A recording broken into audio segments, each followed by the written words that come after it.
Shell-tying, Shotty. Hey everybody, happy Thursday. What's up, meanies? How's everybody doing? Hope you all are there. Hello to Shady Hill Homestead. Hello, Ronnie who Dove. is in southwestern Indiana. And Ronnie Dove, ciao from Texas. Very nice. Ciao, ciao. Ronnie Dove is part Italian, so he's just pulling out all the stops right now. Nice, well, cheers. Cheers, everybody. Hope you all had a great week so far. I didn't even remember it was Thursday today. I was like, today's Wednesday, right? Derek definitely and thought it Eliz was goes, Wednesday it's not Wednesday. until like, noon no. today when I was like, hey, we need, basically, Whoops. I said, we need to reset what we're talking about for our live stream tonight around noon today because we were going to talk about hiking in Zion. We did not hike in Zion this week. We were going to hike in Zion National Park yesterday, and there was rained. a call. Well, you had a call. There was a call that ran over. Yeah. So we couldn't go. And then, it was like this series of errors, right? So it was like this call that came up, and then we couldn't get out the door until like 11 or 11:30 or something crazy like that. And it's an hour from where we're at, and then it started like looking ominous weather-wise, which we just assumed it was going to be sunny because it has been like perfectly sunny the entire time we've been here. So that was such a shame.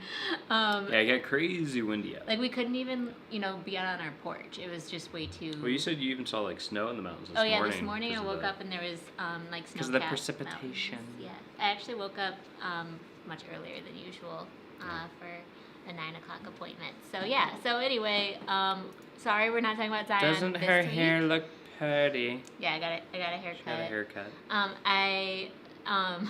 We're not talking about Zion hiking this week. We're going to hopefully be able to push it to next week. And instead we're going to talk about some of our takeaways from our long-term Airbnb and Airbnb and VRBO stays. Nice. So yeah, hopefully that's good for you guys because we want to hear about your experiences as well. Yeah, we just thought it was, we probably had a little bit of a differentiated thought since we've done a number of these long-term, month-long rentals at this point through like vacation rental type companies. Especially during the pandemic. Yeah, I feel like we've done a lot. We stayed at a few of them in the UK and now here in the US, and we actually just booked another one. So we found our next place to go to. Yep. Which is super exciting. Month. And we'll tell you about that here in a little bit, I think. But quickly want to say hi to everybody who's on and let us know if you're on too and haven't said hi. But Lori Sims, hello. What's up, Lori? Welcome. Mary Ellen's on, hello, and Ryan Donahue. What is up, sir? Yeah, Klaus is on all the way in Europe. Klaus, welcome. What's up? Darian's on, whoop whoop. Hey. Howdy, Darian. He said he's picking up his daughter at gymnastics and heading home to watch Means to Travel, listening from his vehicle. Darian, I don't know if you watched our travel vlog that we posted yesterday, but that's exactly what I was doing with one of your live streams in the travel vlog, and I say it out loud. And we linked to your channel. Yeah, we linked to your channel on it in the description. So vlog number 2 of 3. Which just came out yesterday. So like 2 out of the 3 that are being released this week are out. And then we have one more that I am launching on the channel tomorrow. So if you haven't watched it, it's time to binge, especially tomorrow, because you'll get all 3 in a row. But yeah, it's super fun to at least be able to share with everybody like what our road trip was like, because man, oh man, was it long. Yeah, it was a lot of driving. And you'll find out in the 3rd video that Eliz did drive for part of it. So that's good. Yeah, there's one little part that I drove, and I was like tuckered out at the end of it too. I was like, man, Derek, you are a champion. I think I drove for like 3.5, 4 hours. I could hear that for. But also too, like Derek slept while I drove, whereas I never slept while Derek drove. So there's that. Tommy Dodson. Hi, What Tommy. is up, Tommy? How you doing? Welcome in. Hello. And my dad's on. Hello. Are we grilling for dinner tonight? Al, no, we did not. We actually have a ton of stuff to grill though, because when I went to the store, they had like 5 for $25 meat specials. So I just kept buying things. Oh my gosh, you guys! Derek didn't even tell me this. Steaks, salmon, I chicken, keep sending Derek to the bratwursts. store by himself, and it's a huge mistake. But she keeps making it. It's because I have work to do. Hey, for the most part, I stuck to the list this time. Oh, good. No basil plants. Well, you already have one. Because I already got Bazzy. Yeah. He's doing so good. And yeah, so it's all good. Yeah. We got a lot of stuff for grilling. I also bought the the kebabs, the vegetable kebabs that we can put on the grill. It's gonna be great. It's gonna be a we've party. got a lot of grilling stuff to do for sure. And tonight for dinner, I had leftover barbecue chicken that we found. That's like the keto-friendly the barbecue sauce sauce. is keto friendly. Yeah, and it's pretty good. So. And it still layers good if you do like you pull the chicken out and you dab it on, and you put it back in, pull it out after like 7 minutes, put it on, it like layers up nice and thick. It's delicious. Darian, someone did say bratwurst. Derek loves brats, and just today I googled because I was like, I brats really are my want to favorite know, like, tubular meat. what's in brats, and so I googled it and That was her first found mistake. out. Yeah, she looked up a recipe for brats, and she saw how the sausage is made, and she didn't like it. I had no idea there was veal inside of brats, at least traditionally. I didn't know that. Gotta Google. I just like how it tastes. Yeah. But hi to Troy S. and Mr. Dan 242. Welcome. Hope everybody's had a good week. So. Yeah. So hopefully everybody's doing well and is looking forward to the weekend. 'Cause I know we certainly are. Our weekend plans, I don't know about you all, but our plans include quite a bit of filming, I think, this weekend. We got some videos we want to shoot on southern Utah and Utah generally and whatnot while we're here. And we got some beautiful backdrops from which to film. So that's the plan. Yeah.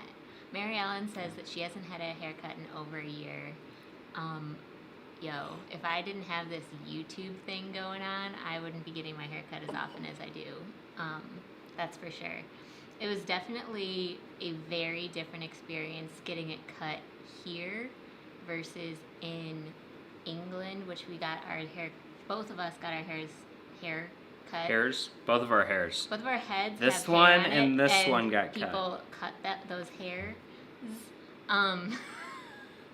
We got our hair cut in England the day after lockdown ended. Yeah, that was is what I was really trying hard. to say. Are you okay? It's not Struggling? hard. You're also like heckling me at the same time, so Love you. you're not letting me get out my sentences. I take pride in the fact that, not that I heckle you, I take pride in the fact that I haven't had my hair cut since York. I think I'm still looking pretty dapper. Yeah, I mean, you put product in it to help that out, but...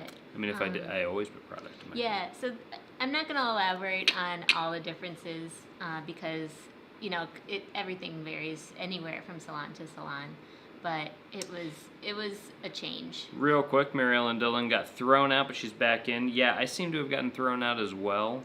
So if anybody else is experiencing that issue, we did have like a moment of bad connection, it seemed like, on our end.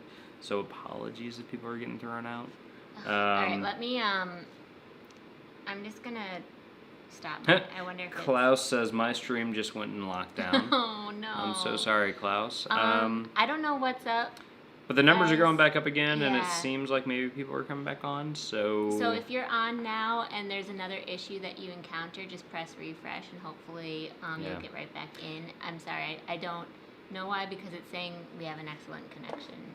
Yeah, there was a time when it went red. Yeah, it's...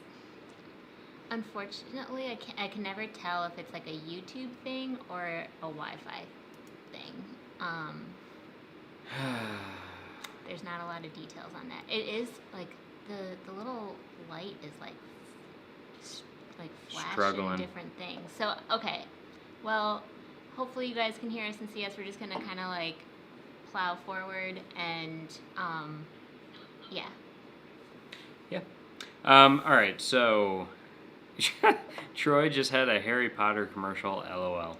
So that's funny because if anybody was on Griswold Family Vacays trivia night last night, they got to hear Darian talk quite a bit about Harry Potter with trivia, and it made me realize that anybody who's never seen the movies and maybe not read the books doing like a Harry Potter trivia, it's gonna be a heck of a feat to pronounce all the names. Oh, you know what I just realized? So I didn't realize that there's one video that is uploading into the back end of YouTube that had like literally just finished. So I don't know if we were sharing some bandwidth with that. So hopefully, since it just finished, we're going to be good to go. Ronnie Dove with a Harry Potter quote. Yeah. Very Anywho, nice. we did not perform well on the Harry Potter trivia, despite both of us having read all the books and seen all the movies. So kudos to everybody who did do well. Those were hard questions. I didn't get any. The questions that were asked on Danny's stream the other night was crazy. Also, they weren't geared towards people who read the books like when they came out. They were geared towards people that I feel like read the books like 2 days ago. Like super detailed. Yeah. So, but that's beside the point. Yeah, we're just being salty because we were sad that we didn't get any questions. Yeah. It was more of just the names like McGonagall and like Seamus and all these things. You know, they're just particular names that might be hard to pronounce otherwise. But we're not here to talk about Harry Potter. We're not here to talk about things like that. We are here to talk about travel. We are here to talk about travel. This is a travel live stream where we answer travel. You guys have travel questions. We have travel answers, and we have a list of things to talk about AirBNBs and VRBOs. So if you guys have questions, please don't hesitate to put them in the chat so we can respond to them and talk and whatnot. Today's topic is all about vacation rentals like VRBO and Airbnb, specifically long-term, since we have done quite a few long-term rentals at this point. So we're going to talk a little bit about our takeaways and our thoughts. First, I want to say hello to my mom. What up, Ruth? She's saying we're back on the screen. Iggy is here from Torre Don Jimeno. Hello. Our trip... Great question. He's asking if our trip is going well. And it is, but we were just explaining right before you got on that we were supposed to go hiking in Zion National Park yesterday, and due to a series of unfortunate events, including the first day of not sunny weather we've had this entire trip, we didn't get to go. So hopefully we'll get to talk to you guys about that next week. But the plan is still to hit Zion, still hit Bryce, maybe make it to Capitol Reef National Park. Those are the 3 national parks here in the southern part of Utah. Yeah. So that's I think still hopeful. Most likely by next week we will have either been to Zion or Bryce Canyon or both. Please pray for us because I really want to go. Okay, so we have a few new people on real quick, though, before we get into the meat of the discussion. Mark Finley, what's up? Hi, Mark Finley. Glad that you're listening while you make dinner. Hope dinner's an exciting one. And then we've got James Beal, who says, how much does Airbnb save us on each trip? And I have a funny little question. Are you ticklish? If so, who is more ticklish? It's absolutely me. She doesn't like getting tickled. I can barely be touched. I don't know without being tickled. Yeah, so definitely her. That's a funny question. That's a good question. Okay, but yeah, let's talk about Airbnb. But Airbnb can save quite a bit of money, especially if you are in like a multi-household type trip. So if you're going with multiple couples or multiple generations. If there's any risk of you having multiple hotel rooms in one hotel, it 100% can save money. Totally. So typically it'll be a lot cheaper to get a 4-bedroom house on Airbnb than it would be to get 4 hotel rooms of similar quality and whatnot. I would say that over longer term, over a longer period of time, you tend to save more money because you have things like fees that then get amortized over multiple days, which is very helpful, but you can save quite a bit of money that way. Without looking at it, too hard though, it kind of depends on, are you getting a 1-bedroom place just for a couple that would have just had maybe a a room at like a Hilton otherwise, in which case maybe you don't come out ahead. We definitely saw that a few times when we were in the UK that, you know, we were looking at Airbnbs for those shorter stays and decided against it because once you added in all the fees, it just wasn't worth it. Yeah. But, you know, that's... Because, sorry, let me just elaborate on the fees part. What we have to consider when we're doing something like that is how much would it cost us, like, to cook within the kitchen at our Airbnb versus eat out, and having to eat out for each meal at a hotel.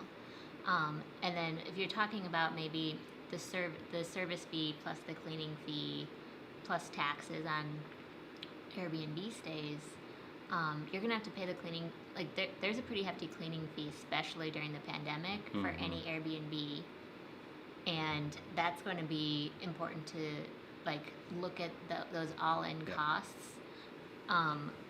And like Derek was saying, like you amortize it out over a long period of time, it becomes really, really much more affordable. But if you're looking at like a 2-day stay somewhere, or even an overnight, like we were doing like one-night stays when we were on our road trip, for example, at those Hilton hotels. So like it wouldn't have made sense for that. It would not have made sense. And not for only what we're that, doing now, which is a 1-month stay, it makes a lot of sense. Not only that, but like a lot of those places, you know, if you think about it, you know, if you're only staying for a night, likely you're not gonna, you know, cook dinner at the same time. You're probably a little bit more pressed for time, so you're gonna probably eat out during that day. And a lot of, you know, restaurant or a lot of the, you know, like the home 2 suites and things like that will provide you with complimentary breakfast in the morning. So, you know, you actually save money because you're getting that breakfast from the hotel, and then you get to just like leave, get on the road, and head out. You don't have to worry about it.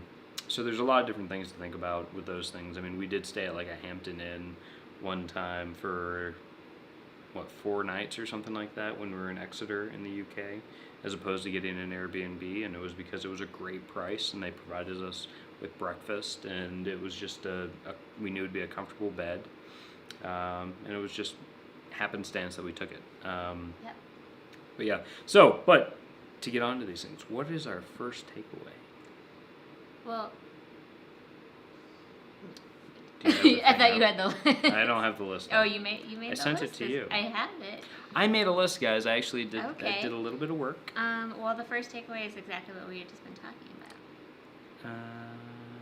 Yeah. So my first takeaway was about fees. All right. So watch him repeat himself for the next 5 minutes. No, I'm not. But I'm just gonna say. I'm heckling. She's heckling me, guys. All right. So there's a couple things on fees. When you're doing these things, there's 2 different fees that maybe 3, but there's 2 real fees that you need to think about when you're looking at the cost of your vacation rental if you're going through Airbnb and VRBO, and those are your service fees, which covers basically the fees, the services that Airbnb and VRBO provide, like 24/7 support and things like that. And that can be, for Airbnb, it's something like 14%. It could be a little bit more than 14% of the total cost, which is a lot of money, and that just scales with the more expensive the property is. Or it's about 9% at VRBO, so it's a little bit less at VRBO as compared to Airbnb, so that's something to think about. I would say that the discounts that you get for longer stays, I feel like, based on my experience, have been higher at Airbnb versus VRBO. Yeah. So if you're doing a longer stay, it might still be worth it to go to Airbnb with its higher fee because you can get a larger discount. For a month-long stay in certain Parts places, of England. Parts of England. You got like a 30% discount. We got a 40% discount one time. Well, actually, we got a 40% discount for the place in Portsmouth that we stayed at. Yeah, for a month. For a month. I love that place. I want to go back and stay at it. Yeah, that's our house now. That's my Portsmouth house? Do I have to pay taxes in Portsmouth now? I'm like laughing so hard I'm coughing. Derek has a house cat, as you all know. I have a house cat in Portsmouth. I need to make sure he's being taken care of, guys. By the way, my best friend gave this to me for my birthday on Sunday, because she's been doing trips from Salt Lake to Hawaii a bunch on the airline that she flies for, and she bought me this in Hawaii. It's Starbucks pineapple. It's the cutest thing. It's a little pineapple water bottle thing. It is cute. So getting back to the fee thing, so there's the service fee, which can be quite steep, and that's always gonna kind of be there. So you just have to take it or leave it. And then there's the cleaning fee, and we've seen everything from, we stayed at a place that had 0 cleaning fee. Yes, and like they even said in the listing, like we don't- obviously pay, like we obviously have people who clean. But we don't charge But it we to don't you. charge it That's to just you, part yeah. of the fee that you pay. Yeah, so Right? that was an interesting model. So that was nice, because then it just becomes this thing where, like, when you're looking at places and you're looking at the headline price, right? If you're looking at for like a week or 2 weeks or something, it'll typically quote it on like what the cost per night is. If you're looking for monthly stays, it'll kind of quote it as like price per month. And, but that's only looking at what the charge is. That doesn't look at any fees, no taxes. So those numbers can go up significantly, once you kind of get into the nitty gritty of it. So you want to be aware of that, and you want to be ready for that. The other one being, so the cleaning fees, those can be anywhere from $0 up to like hundreds of dollars. Like we stayed at a place that is typically a $400 a night Airbnb, and I think their cleaning fee is something like $225. So it's expensive. If you're staying there for a long period of time, it doesn't matter as much. But if you're only staying there for a night or two, that can significantly increase your costs versus like a hotel. So something to think about. Yeah. And then the last one is taxes. And taxes are going to be what they are based on the location that you're going to, because when you're renting out a place short term, like an Airbnb or a VRBO, they still have to pay hotel taxes to the city, which is the way that they basically tax tourists that are coming and staying for short periods of time in their local place, which I have no issues with. I think it makes a lot of sense, and but it's just another thing where it could be, in certain places it's quite expensive. It could be over 10%. It could be something like 12%, hotel tax. So I'm gonna put a little piggyback on top of that, and as we're researching our next Airbnb for next month, kind of starting in a couple weeks, I noticed something that I had never seen any host do before, and this was a corporation, like a management company running these places. So I don't know what the back end like logistics are, if like maybe if you have like a bigger company you can do this versus whatever. But this was a place that was in Los Angeles, and it was interesting. They had it in the description. If you choose to stay for 31 days or longer, it was either the taxes or the service fee would go away, and that's like a way to save money. Yeah, no, that's a taxes thing. So typically the way that the hotel taxes work are that it's for anything under a month. Yeah. Anything under a month, you have to pay a hotel tax. So this is really that's a thing about, you can avoid the hotel tax by staying longer than a month. But you have to stay over a month, so 31 days. Yeah. Which we've never really booked more than 31 days. Well, Maybe we should booked have. 31 days. Oh, nice. For the next Did one. we just save it, honey, on the next one? I don't think so. That's why Oh, man. I'm not 100% sure that you just said the right thing. No, I'm pretty But- sure that's what it was. Okay. I don't know. Maybe it's just a Los Angeles thing, because that's not where we're going. We are not going to Los Angeles. We are going to California, though. Yeah. Surprise. California. It's going to be so fun. I'm Derek's, just going to be listening to the Beach Boys all the time. Derek's very happy. I wish they Beach Boys. Yep, I knew the end of that song. Mm-hmm. Don't worry, my singing voice is so bad that they're never going to find us for like copyright infringement. Oh, Ever. Okay, so what's next? Oh wait, so there's one more thing about I that. just want to say hi to some people. Yes, also, we'll get to that. But we haven't gotten any new like chats in a while, so I hope the chats work. yeah, can somebody just type something just to maybe like make sure we are getting chats, because we haven't gotten anything in quite a while. We just want to make sure you guys are still there and we're not just talking to ourselves. Hi, Blaine. And hi, Blaine.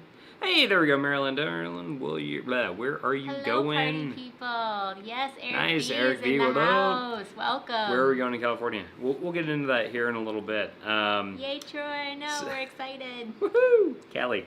We haven't been to California in over a year, and it feels way longer than that even, and that's so sad. Been a while. Yeah. Pre-pandemic. Did you go in 2020? No. Yeah, okay. I just want to make sure because I didn't think so. No, I was supposed to have an LA trip that got canceled. Yeah, but you I think have been more recently than I have. For me, it's been The gals are on. What's up? since like April of 2019. Hello, gallivanting gals. Welcome to you. I'm so glad to see you guys on the chat. It's been forever. We missed you guys. We miss you. Yeah, no, so real quick though, because nobody cares about the last time we went to California. Classes, they were just paying such close attention to you. Nobody was talking. God, I hope that's true. I appreciate You're it, not being Klaus. sarcastic. There's no sarcasm there. Everybody was really listening to Derek's talk about Airbnb fees. People fell asleep. People were like napping, Like, checking the guy talking score. about fees. Hey, fees are important. They can blow the budget. I know they can. Almost well, as much actually, as a speeding ticket. That's Be so, careful. That's so interesting because when you're looking, you already kind of said this, but when you're looking at VRBO, they show you like the whole thing, including fees, a little bit more quickly than Airbnb does. Airbnb, it's like, here's the price, and then you click it onto the thing, and it's like, oh, but it's actually like hundreds of dollars more. Yeah. Like hundred. And when you're looking at it for like a month, it's not like, it's like $275 for the service fee, $250 for taxes. Some of it's the like, places holy crap. in like the bigger cities in California that we thought looked cool, it would be like, oh, and then I click on it and it's like $1,000 in fees. And I was like, pardon? They got to pay their house cleaners a lot of money there. Yeah. So, but the last thing that I want to talk about around like the service fee and stuff, because that's really where you might be able to save some money, is use VRBO and Airbnb as a way to maybe find locations that you're interested in, and then look at more of like the regional, or maybe look for that property specifically on other sites. Specifically, we actually found, I think we still ended up going through Airbnb for this place, but we did find it in another location. No, this one's actually, I think, maybe VRBO. Yeah, whatever. VRBO, wherever. We still got it through one of those sites, but the company that manages this unit actually has their own website that you could go through, and therefore you could rent through them directly. And in some cases, I don't think it was the case with this one, but in some cases they don't then have the same service fees and other things, so you can actually get it for a lower price. Yeah. So that's a potential option, is to look for regional, city-specific vacation rental forums or what have you as another way to potentially save on those fees. Personally, I like the platform that Airbnb and VRBO have been able to build, in terms of, I feel pretty confident that if I rent something through them and it falls through, that I will have some recourse. By the way, apologies to VRBO if we know that you like VRBO. I just don't like saying VRBO. And we're sorry if any of you guys secretly work for VRBO and we're saying it wrong. Anywho, so Mr. Dan asks, is Cali going to be open by then? I believe Cali is technically open currently. We have been informed that California is open by... Derek has a lot of friends that live there. If it closed today, we don't know about it. But it did kind of open back up. Yeah, so California... a week? 2 weeks ago? Yeah, a few weeks ago, California lifted their stay-at-home order, I think, which was very exciting for us, because suddenly I was like, we can go, woohoo! So that was pretty exciting. Assuming that they haven't reversed track on that. All of my friends. I just saw California's governor posted yesterday, the numbers there are trending so far down compared to where they were and stuff. Yeah. So I have a feeling it's open. Yeah, so I think it's open. I don't know how open it'll be, in terms of, if they'll be at full capacity for restaurants and things like that. I hope they're not at full capacity personally, because I wouldn't feel comfortable going to a restaurant that's at 100% capacity. Yeah, and actually the places in this town that we're at are at 100% capacity, so we have decided not to dine in at any restaurants here. Here in Utah. Yeah. So that's kind of a thing for us is that as long as we can go there and we're not like impeding on people, we feel very comfortable going to places even if like things aren't open for to us, if places aren't open for dine-in, we're unlikely to eat inside of places anyways at this moment. We're much more likely to because of our age groups and stuff, we're not vaccinated, we won't be vaccinated for months still. We're much more likely if we're to do anything like al fresco, like outdoor dining. Which luckily the place we're going to is very warm.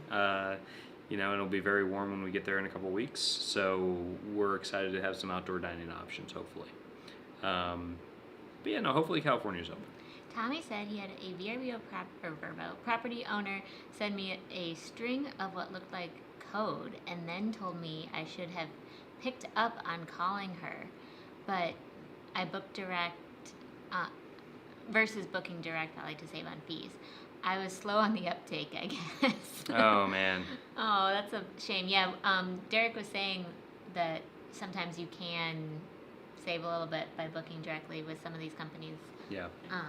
The place that we're at right now, there's a lot of different management companies that have different units even within this whole complex and stuff.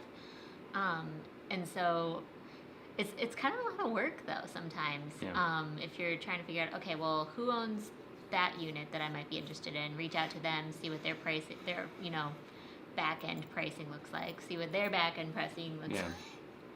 So, but yeah, no, when you're looking, it's not an insignificant amount of money. So it's at least one nice steak dinner for the family. So Iggy is asking, Eric B is saying, I'm hoping to go to California in 2021, maybe Disneyland, and definitely to the Bay Area, awesome. And the San Diego Zoo. Probably not on the same trip. Yes, those would be very hard to do on the same trip. There were so many, vacation rentals available right around Anaheim, which is where Disneyland is. And so I kept being like, wow, there's so many affordable places, or this place is a 2-bedroom, let's take a look at this.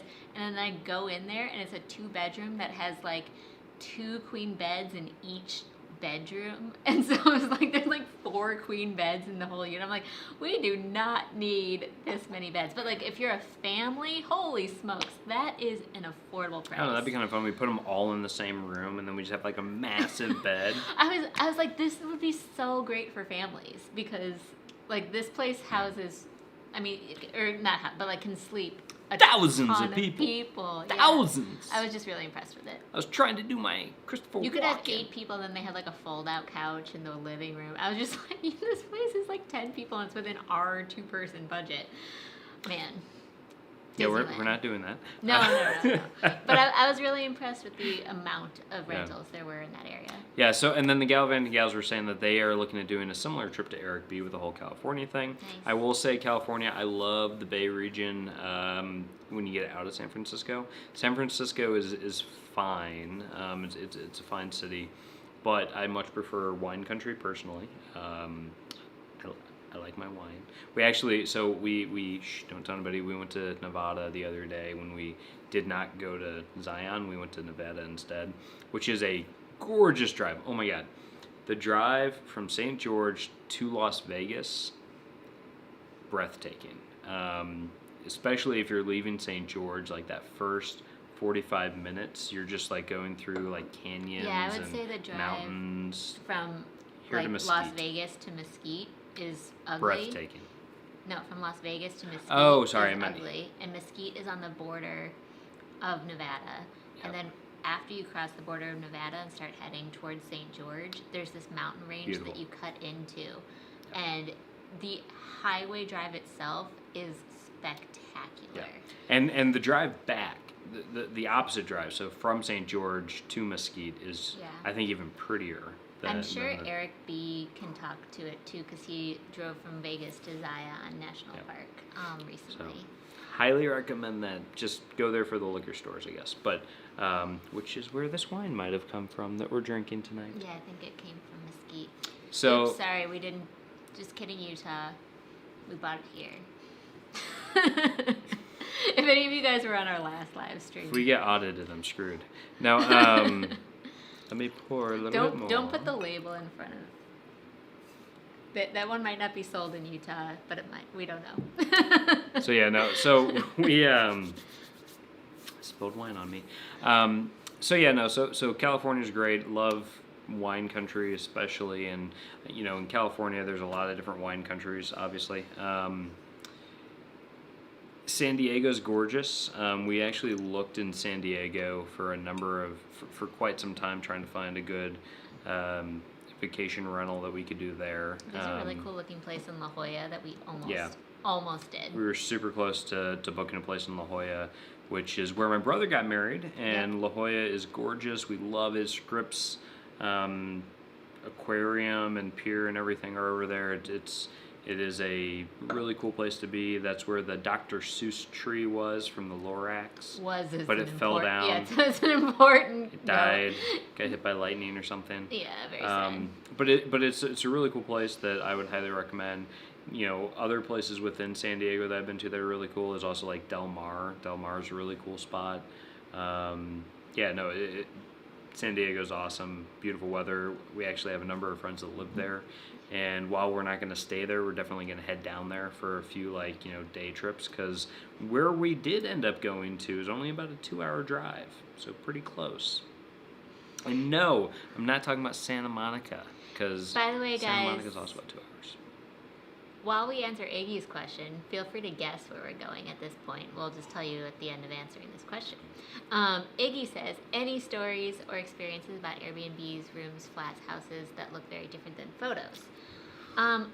I do. Yeah. Okay, well, first of all, I want to say I hope that, we have not had many, thankfully. And I'm hoping that this next property that we're going to be going to is not going to be the first that's really bad. And I say this with actual extreme caution because it doesn't have any reviews, and that's a huge. But Airbnb, sometimes you can get good deals if they don't have any reviews yet, because they're trying to incentivize people to come and stay and get those first couple of reviews. It's a brand new listing, brand new. Renovated home and stuff like that, and we're just really excited to hopefully. It had a ton of photos, and I talked back and forth with the host a little bit before we actually pulled the trigger and booked. So fingers crossed, double crossed, everything's gonna be okay. But I actually have stayed at an Airbnb in London. That's separate from the one I'm about to talk about, that didn't have reviews and was brand new as well, and that one was nice. Was very nice. That was in Angel. Yeah, that was in the Angel area. Yeah. But the one I'm going to tell you about was in the, oh gosh, why am I blanking? It starts with an L. Liverpool Street Station area. So we had stayed between Liverpool Street and Spitalfields. Right before we went here, we were staying at the Waldorf. And for our anniversary, we're in the Waldorf, because I had meetings in London for work, but it was our anniversary, so I went there the weekend before the meeting started so that she could come with me. We stayed at the Waldorf. It was nice. It was their cheapest room. It was tiny, but we're still at the Waldorf, so it was nice. We still had a nice dinner and all that kind of stuff. Great and area. then we went to this place, which was much bigger, but not as nice. And so that's really the moral of the story is it wasn't completely wrong. It was just not as nice, and the photographs were clearly very old.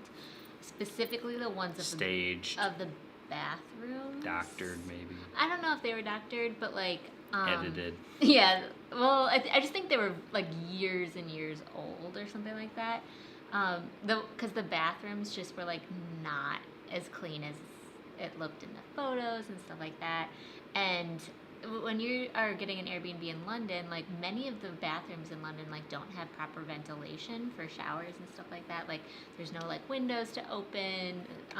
They don't have fans all the time and stuff. And it was kind of grungy is a kind word.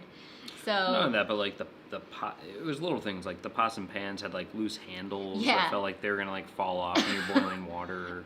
Yeah. It just wasn't. I've actually nice. had that twice, where the actual pots that you would use to cook anything, the handles have fallen off. The Hamdos in South America, Yeah, it right? did. In Argentina. And I'm like, I don't know how to like pick this up and. We stayed pour in out a the beautiful water. lodge. It was beautiful, but like, yeah, the handle came off, and we're like, what do I do with this? Right. I'm like, I guess we're not making pasta tonight. But it Or, was a like, beautiful the lodge. pastas. Actually, I would highly recommend that place.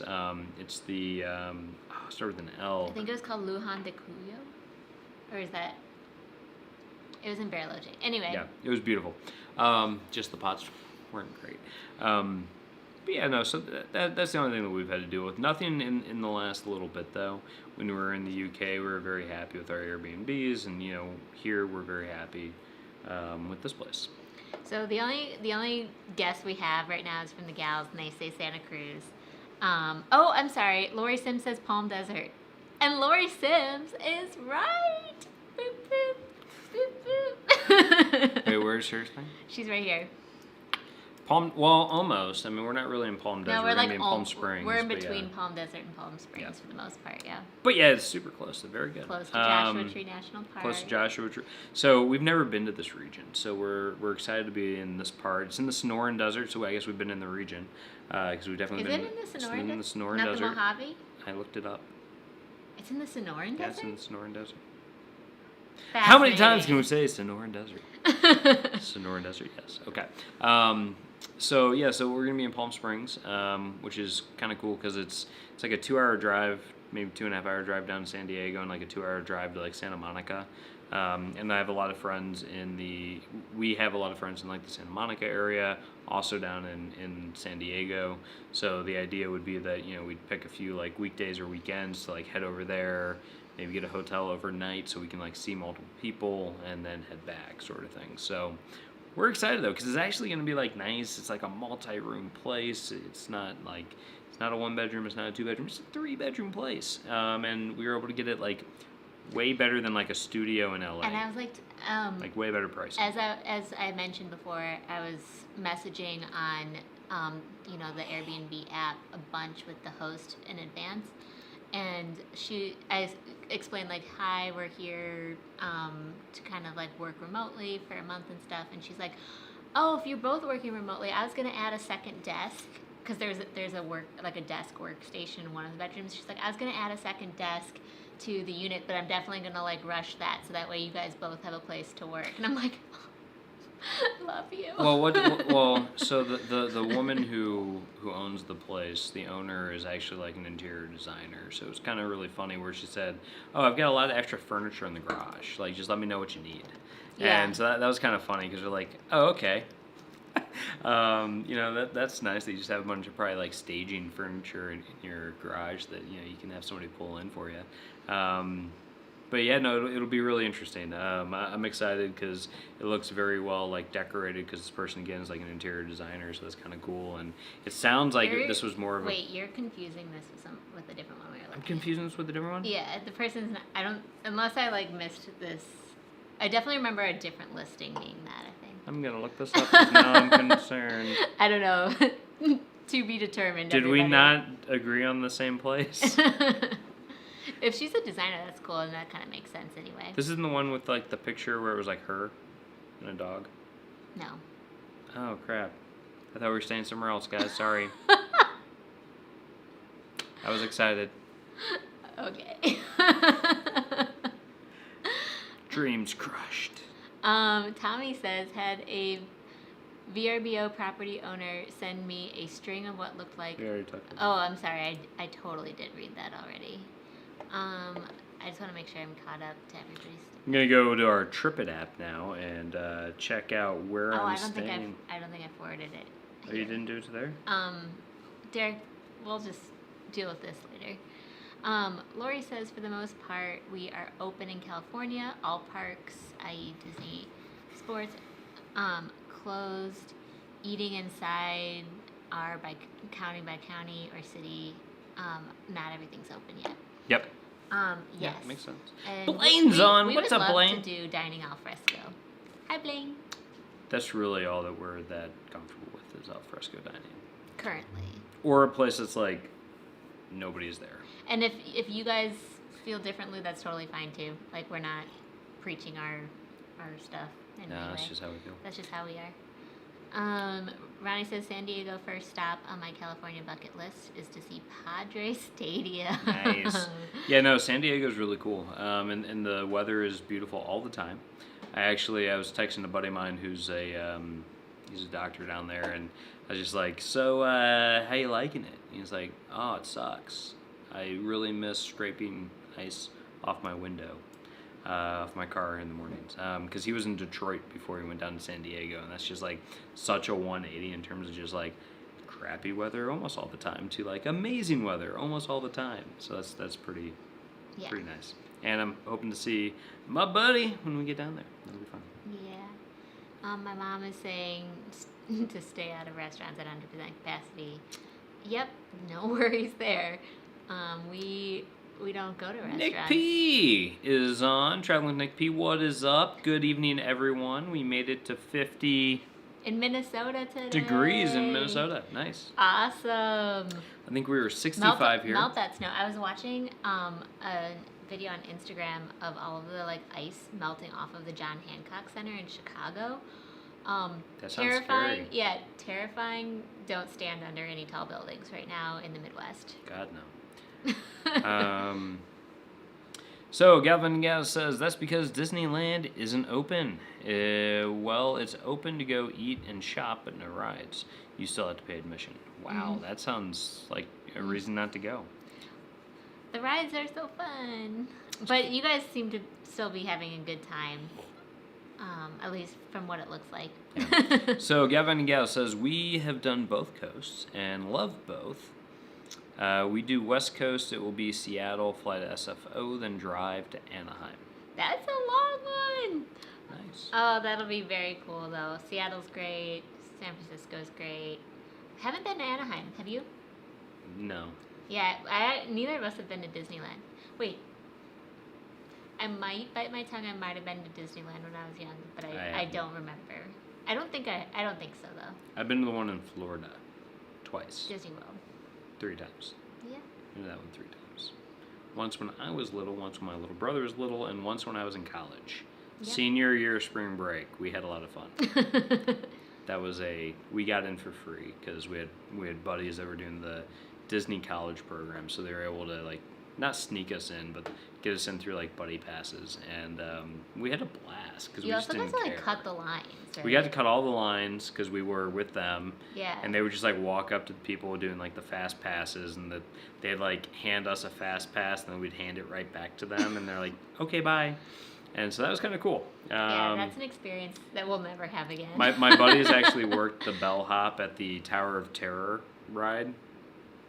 And so we got to go in and we got to ride the ride like 3 times in a row without getting off, which you could just tell there were people in line like, what the hell? Like, why are these guys not getting off the ride? It was awesome.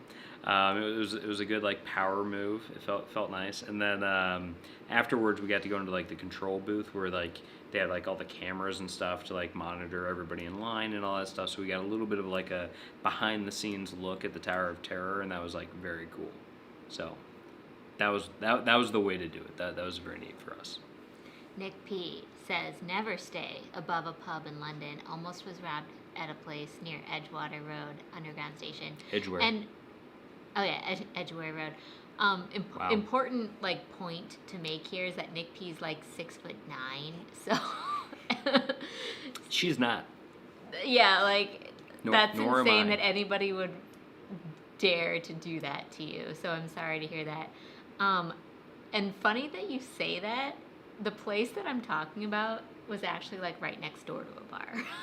Right next door to a pub. It was basically above it. It was like through a different entrance and stuff. Yeah.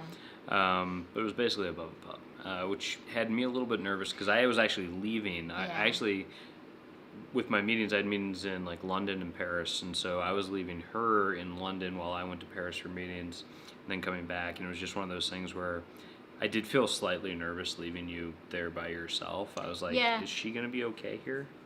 It was a toss-up. I don't know. But she's still here, guys.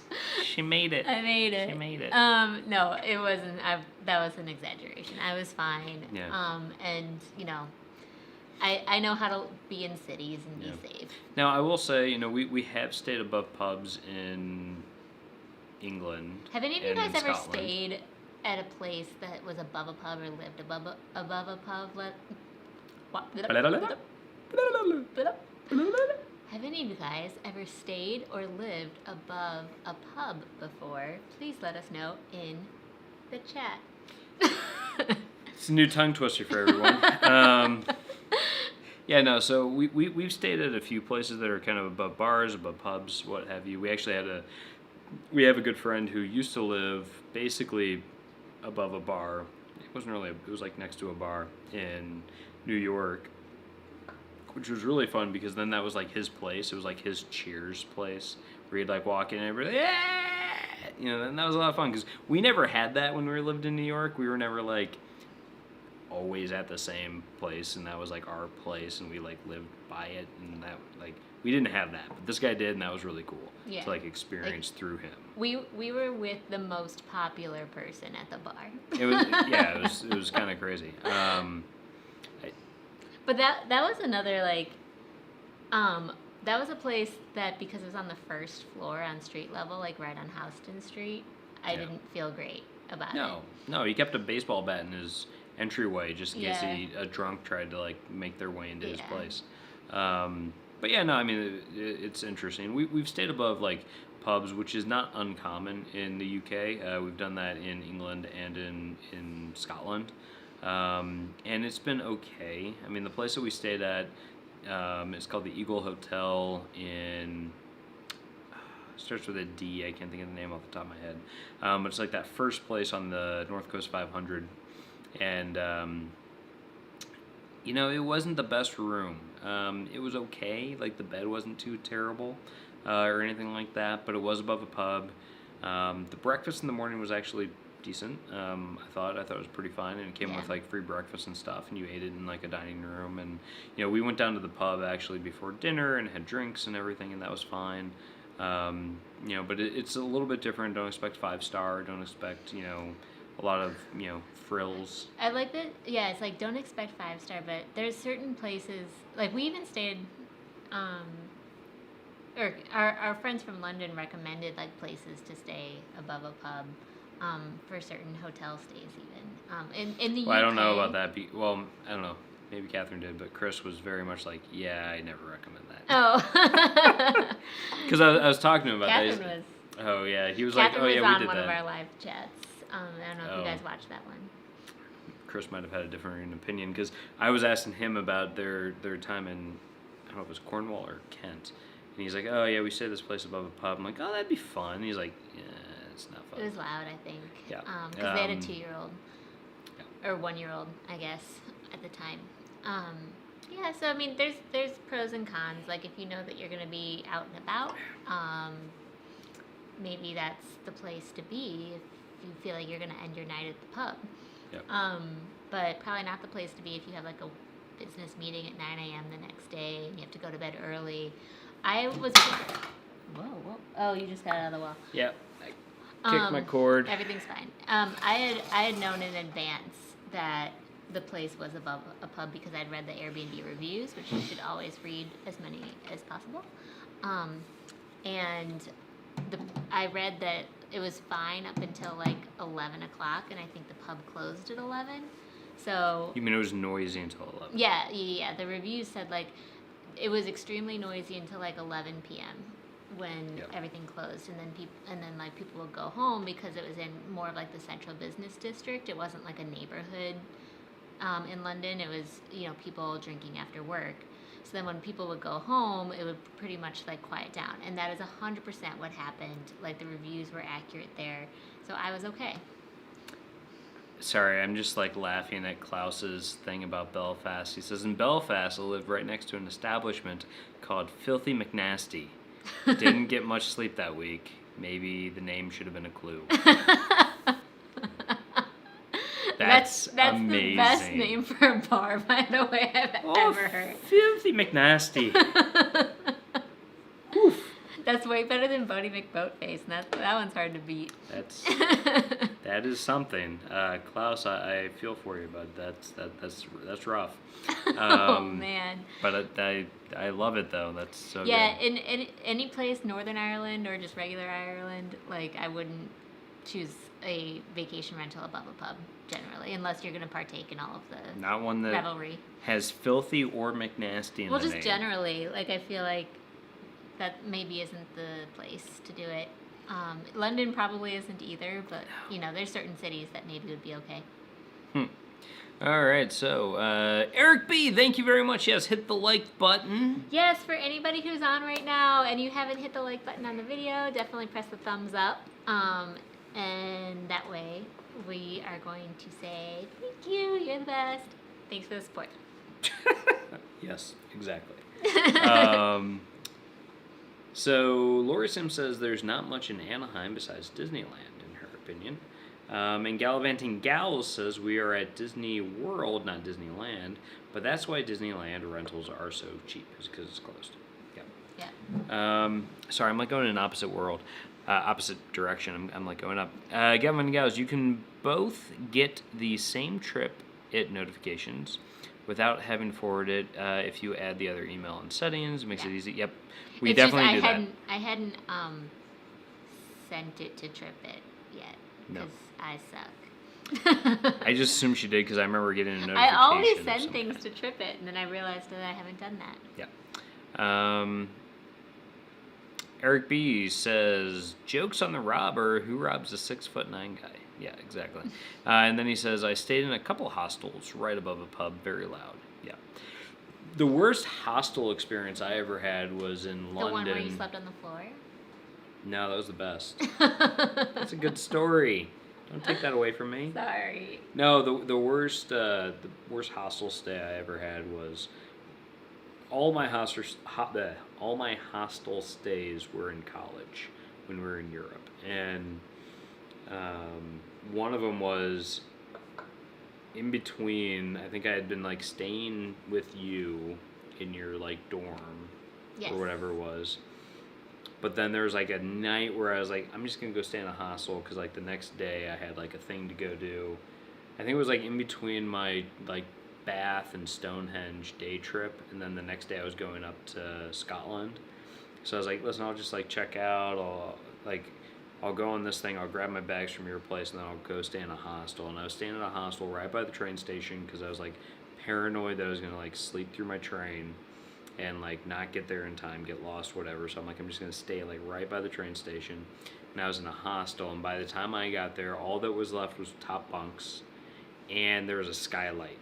And it was like by the train station, so the lights were on all the time. So there's like floodlights coming into the room in the hostel, and I was just like, this sucks. It was not good, and like people were loud and like not considerate. Like typically in hostels, you're fairly quiet, you know, in like the big rooms, and this was probably like a 20-person room. It was like a cold dorm. It was massive. That was the worst I've ever stayed. Yeah, that sounds brutal. Yeah. The gals were saying that we can auto-import if we give TripIt access to our email, so that way they can like automatically recognize stuff, but you have to be comfortable with that. Yeah. I'll have to think about that. I don't know if I am comfortable with that. Lori Sims, I stayed at the King George in the theater district off of Union Square. Pub connected, free popcorn and hot dogs at night. Whew, that's fun. Hey, I'd go for the free popcorn. Yeah. We had a bar at our college town of Bloomington, Indiana, that gave away free popcorn, sports. That was good. So, Union Square in New York or San Francisco? Or somewhere totally different. Or another Union Square that I'm not thinking of. I'm trying to like place this. Is it British? Because the theater district is not close to Union Square in New York, so I'm guessing it's going to be San Francisco. I'm not sure. We'll see what she says. Oh, Nick P says I wasn't in the room when it was robbed. It was a hostel with very steep steps. Laptops, iPads, and passports were all stolen. I had all my valuables with me, so I was good. Oh my gosh. And then he says, I felt heartbroken for the South American woman who had all of her stuff stolen. She came crying to me asking if I saw anything. It broke my heart that I couldn't help her. Oh, jeez, Oh, that's brutal. Horrible. That's terrible. I'm really sorry to hear that. Yeah, that's why they say when you go to hostels, if you're going to stay in a hostel, definitely bring your own locks for cubbies and whatnot. And if you're not going to, if you're bringing like expensive stuff, take it with you when you leave, because you don't want to leave that stuff where it can get stolen. I was so paranoid that I was like sleeping on top of my stuff, so if somebody tried to get into my things, like I would hopefully wake up and feel them like rummaging around my person. But I didn't even trust putting things in lockers with my own lock. I would like use them as a pillow, I was pretty paranoid So about smart of you to have all that stuff on you too. The passports thing can just really derail absolutely everything. And of course, if you don't have your laptop and stuff on top of that, that's just awful. So yeah, I definitely feel for that story as well. Also too, I think that's a little bit why Derek and I don't stay in hostels really anymore, because they can be super fun and a great way to meet people. Oh yeah, totally. In like non-pandemic times and stuff. But I travel with so much more tech gear now than I used to. Like when we first started traveling, I'd have like my phone and my Kindle. And I had my phone and my Canon PowerShot. I'd try not to take my laptop on trips, but I think if Derek and I were traveling together, maybe we would take one laptop or one thing between us that we could answer work emails on and stuff like that. But now that we create content and we have all of these different things, it's just so difficult to justify staying in a shared room or anything like that. Just from the risk perspective behind it. But I don't feel great about that, because I do really like hostels, and I wish I could be able to speak to them better. And I know there's tons of creators on YouTube who do stay in them very successfully. So if I was doing solo travel, I'd probably do it more. I would also probably, if I was doing solo travel in hostels, wouldn't be bringing as much high-priced gear with me. I'd probably be trying to travel a little bit lighter. But yeah, no, I mean, if I was doing solo stuff, I would be more inclined to do it. But with her, not so much. Not because it's with her, but because I'm traveling with another person. Well, we did stay in one of those, hostel rooms where you get it all to yourself, sort of thing. Yeah, a private room with a shared bathrooms. Private room. And that was fine. Yeah, that was at the St. Christopher Inn in Paris. Yeah. That place was nice. Rachel and I... That's the place I slept on the floor. You guys are going to get to know Rachel, by the way, very well very soon. That's my best friend, and we recorded an interview with a lot of you guys submitting questions for her. So thank you for submitting those questions. Rachel is a flight attendant for a U.S.-based carrier that I'm not going to say out loud, but you might be able to guess it. Don't guess it in the chat, because I'm not going to confirm it. I will neither confirm nor deny. And she has been doing it for 10 years, and I asked you guys on social media last week to let me know if you had any questions, because I was going to film a flight attendant Q&A, and we did that. We did it on Saturday, and I just edited it and uploaded it to YouTube. It's not live yet on YouTube. Probably what caused the issues at the beginning of the stream. Yeah, it's probably what caused the issues on the stream. Sorry about that. But it's 32 minutes long, and it's chock full of awesome flight attendant info, knowledge.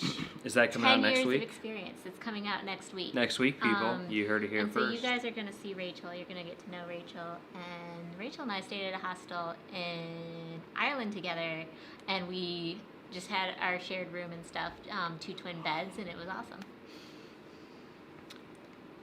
Yes. Okay, so...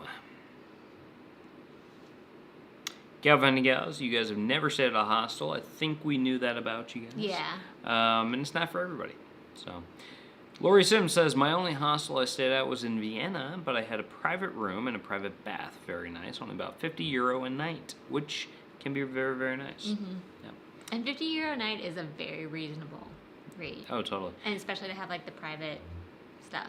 And Lori answered us. It was San Francisco's Union Square. We narrowed it down, I think. Yeah. We got there. Iggy! Wait, but Nick says, my hostel in Dublin was awesome. It was called Abbey Court Hostel. Such beautiful artwork and murals all over the building.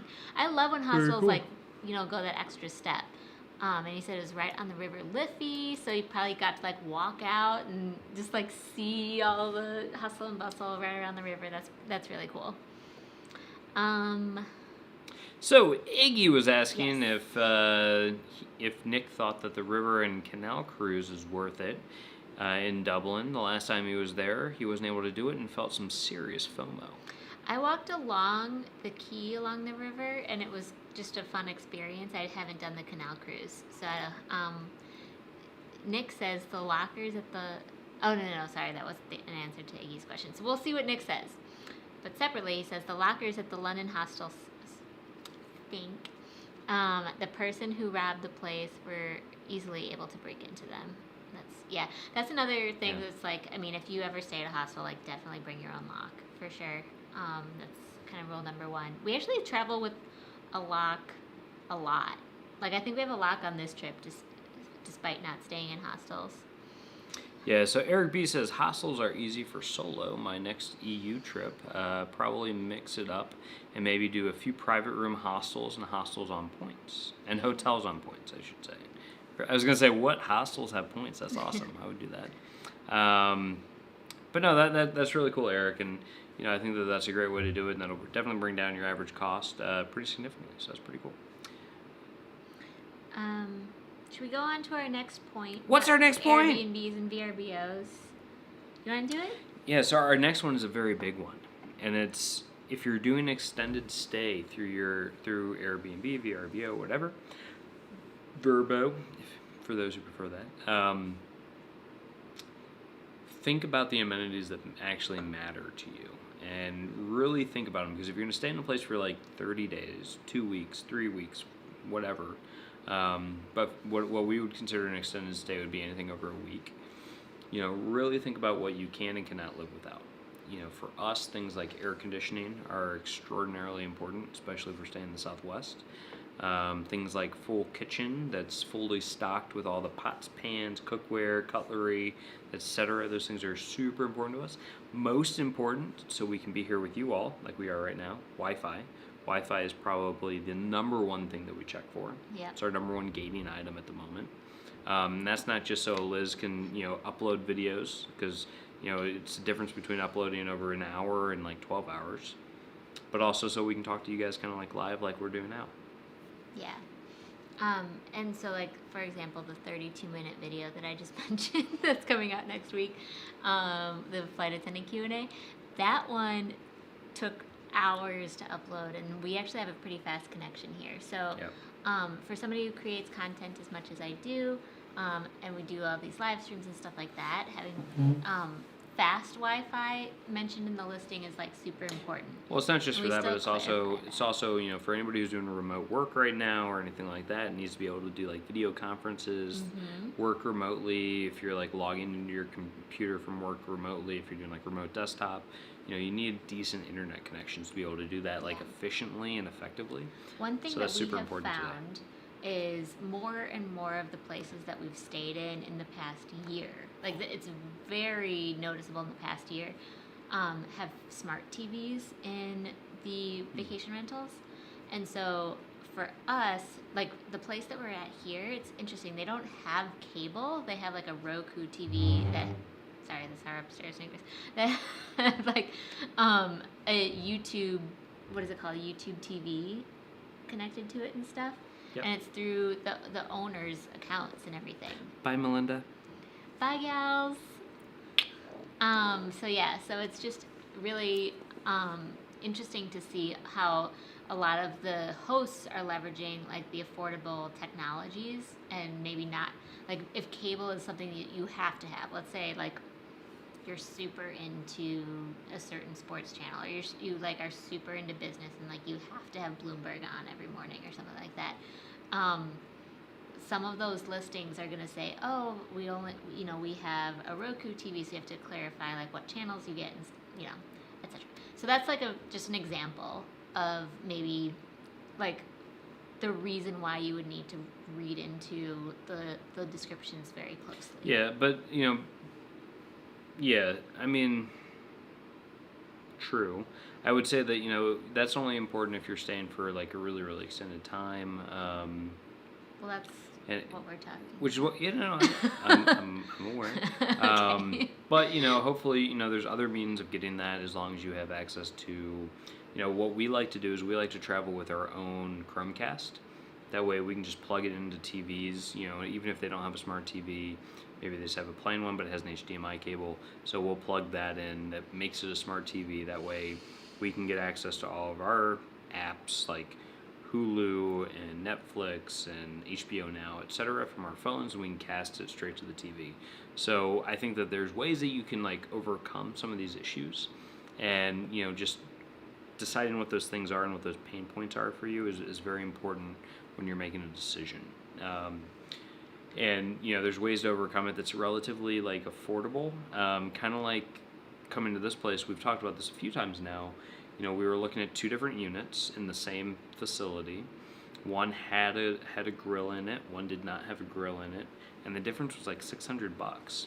And the only noticeable difference from our perspective was the grill. Everything else, at least from our perspective, was comparable. So for us, it was down to okay, is it worth $600 to have access to a grill, or can we just buy a grill for $300 and then we have a portable grill that we can take with us wherever? And we made that decision because we're that makes a lot more sense economically. Do we even really need a grill? Most of you guys would probably not buy your own grill. We realize that we're crazy people. But we just wanted to have one. Or maybe you guys already own a portable grill, and if you're driving, you just bring it with you anyways. Yeah. So anyway, it's one of those things where you just kind of have to read the Now, when we go print, to California, we do need to figure out into... how to get the grill into the car. But it's portable. It's supposed to work. We did see that this property had a fireplace in the photographs. Oh, yeah. And we didn't think to ask if it's a working fireplace. Yeah, and so we just assumed because it looked like a working fireplace. It's definitely been used before. We're like, oh, that's cool. There's a fireplace here. And I fell in love. I fell in love with making fires in the UK because in some of our places that was the main source of heat in the entire building. That's true. That was crazy, by the way. But that did happen. That was Isle of Skye. Yeah, an Isle of Skye, Beautiful. And they were very clear in the listing. This place does not have central heat. The main source of heat is this fireplace, basically stove fireplace. So that's another thing where it's you gotta read those deets. I mean, I don't know if it was just me staying at that place, I wouldn't have been super thrilled to. Whereas I was a kid on a playground, kindling a fire. Pyro Derek over here was this is the best place. So you'd have to, know. I'm it needs more wood, right? It definitely needs more wood, We kept warm. Derek made sure of it, but all my clothes stunk of smoke. Yeah, but it's one of those where you have to kind of evaluate what your exact pros and cons and needs. Yeah. So really, what it is, it comes down to what are your pros and cons? What are the things that you really need to check off, and that if you're staying at a place for an extended period of time, there's just things that if you're staying in a place for a week, you get over, but over a long period of time, you're just gonna be oh, that sucks, and it's just gonna be such a frustration that you need to understand what those are, and does it need to be something that the place provides or that you can easily mitigate yourself? Yeah. Which to me is important. Eric B says, Chromecast and Fire Stick are lifesavers. All I need is YouTube, Discovery Plus, SiriusXM, and I'm good to go. ESPN Plus also. Yes. So, thank God we brought our Chromecast on this trip because we've been able to access so much more than just the Roku TV that they provide and stuff, which is really helpful. But I set an alarm on my calendar for the day that we check out to make sure I remember to unplug that Chromecast. Pack your Chromecast so that's something that's you will it's never attached notice to the back of a TV. Yeah, if you are wandering around your rental and you're what did I forget? Check. There's that wall plug. There's that charger cord. The Chromecast, not visible. It's hidden behind it. Yeah. So, I put that on my Google Calendar to remember. Which is super smart, and that's another thing is when you're staying in a place like this, there's things that you need to do because what you're likely to do in a long-term stay, and this isn't actually on our list, but when you're in a long-term stay like this, you unpack. You actually kind of like move in. So there's like things that are, we're unpacked. We're totally out of our suitcases. All of our stuff's in drawers. We need to remember when we're checking out, check all the drawers, check all the, hangers and everything. Especially when we were staying in that 5-bedroom house in Tucson, the amount of time it took to like check out, because we checked through every single drawer, every single room, everything was so much. But like, so that's another thing. It's like when you're checking out, you just have to make sure that you have done your work for it. You almost need like a checklist. Yeah. Like, what did I bring? Okay, have I checked all the plugs? Have I checked all the closets, all the drawers? For us, we brought a lot of like our own cookware and things like that because we just don't know how well stocked the kitchens are going to be. We've been pleasantly surprised so far, I think. Like this place was like super all stocked. The place in Tucson was crazy stocked with like everything you could need. Even more so than this place. Phenomenal in Tucson. But we brought a few things. We brought some like cutting boards. We brought a pot or pan or two.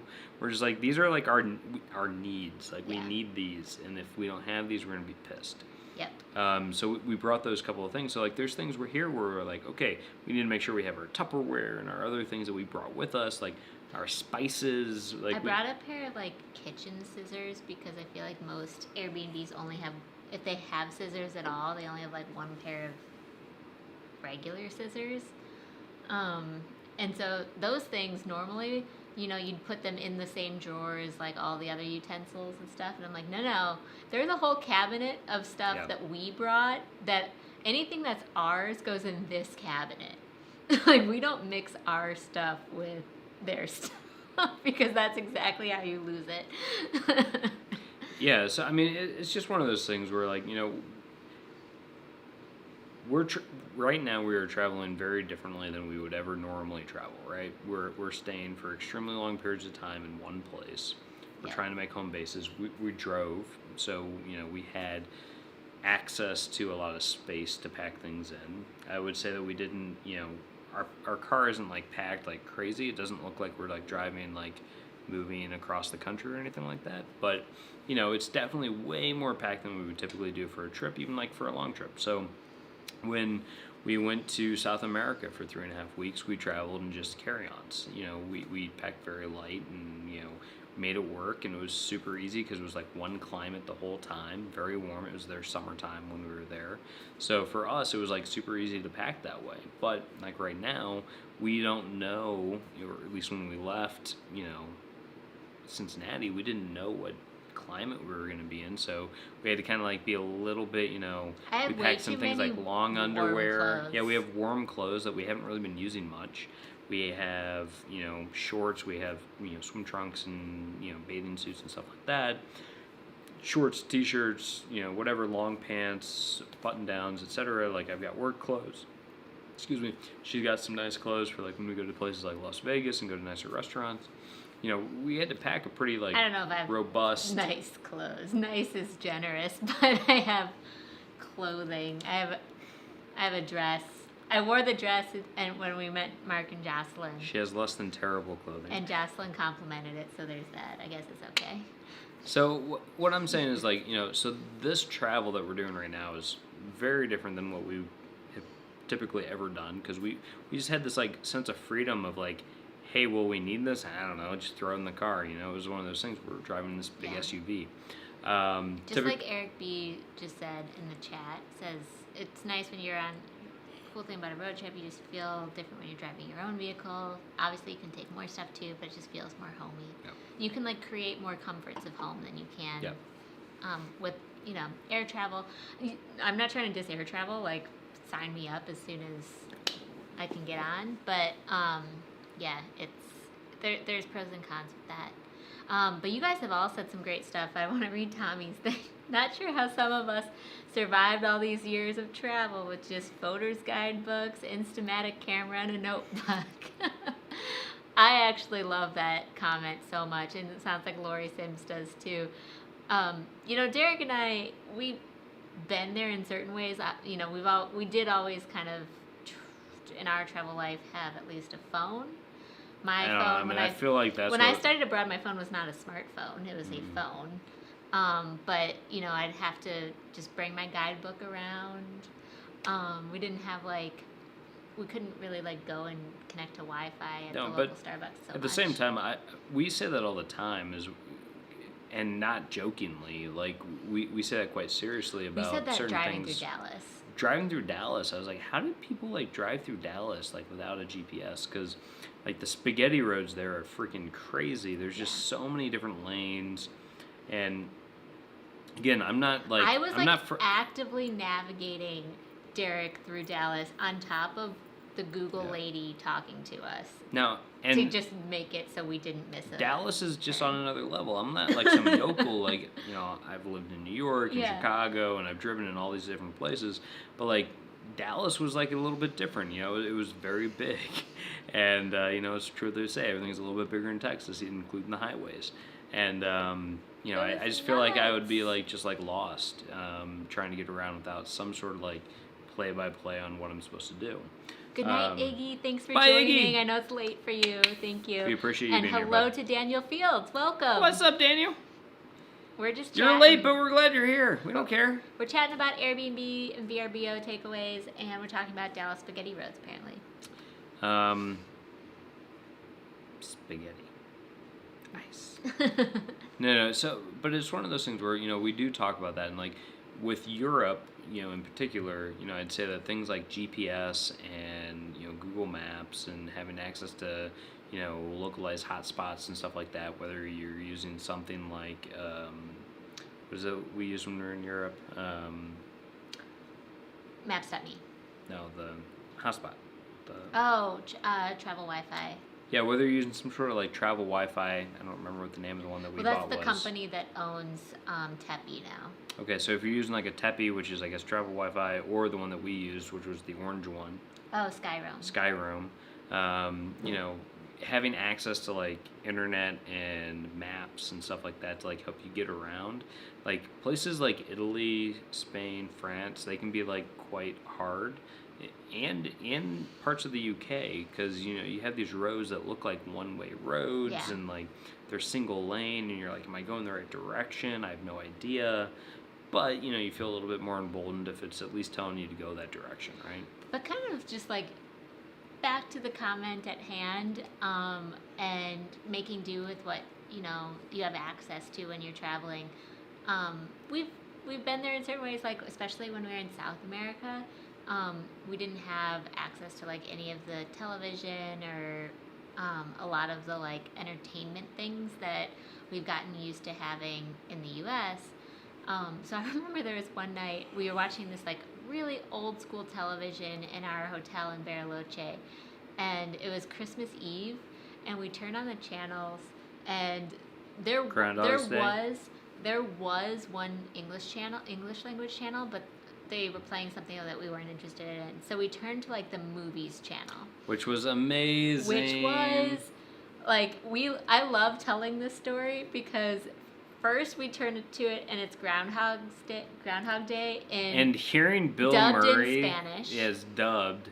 And so you have Bill Murray's character with an Antonio Banderas sounding accent behind it.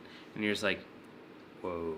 Yeah. This changed the movie immensely. And then it was a Hallmark Christmas movie dubbed in Spanish after that we had not seen.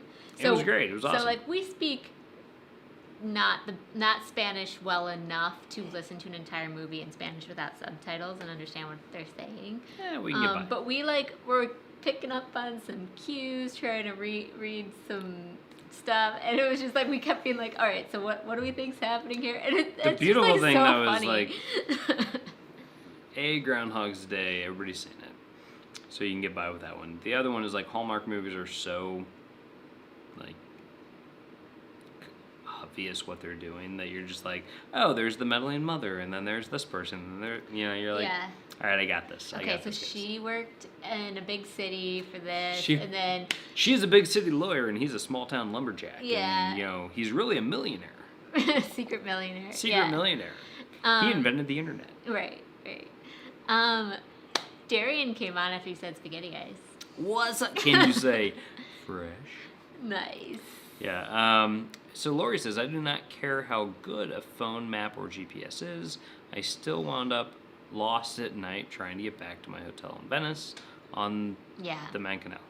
Absolutely crazy. We've never been to Venice. I really want to go. Italy is super high on my list. You can get lost really easily in Venice. Really? I would say that Italy is high on my list for places in Europe to go to because... We've been to Italy. You mean Venice? No, Italy. Generally. Oh, okay. Just like, again? Yeah. You want to get there again. Well, there's a couple of things, right? The first thing is they were hit very hard by COVID, right? So I feel like going and helping support tourism and the economy is nice. Sure. Also, we've never been south of Rome.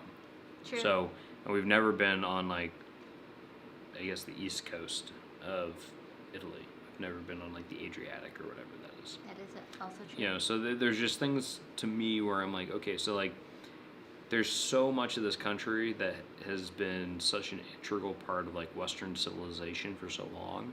I'm like, I want to get to, I want to see. Like, we've never been to Sicily. We've never been to Naples, which is where my Italian family comes from. Yeah. Like, I just want to get down there and I want to, like, experience that culture. So that'd be great.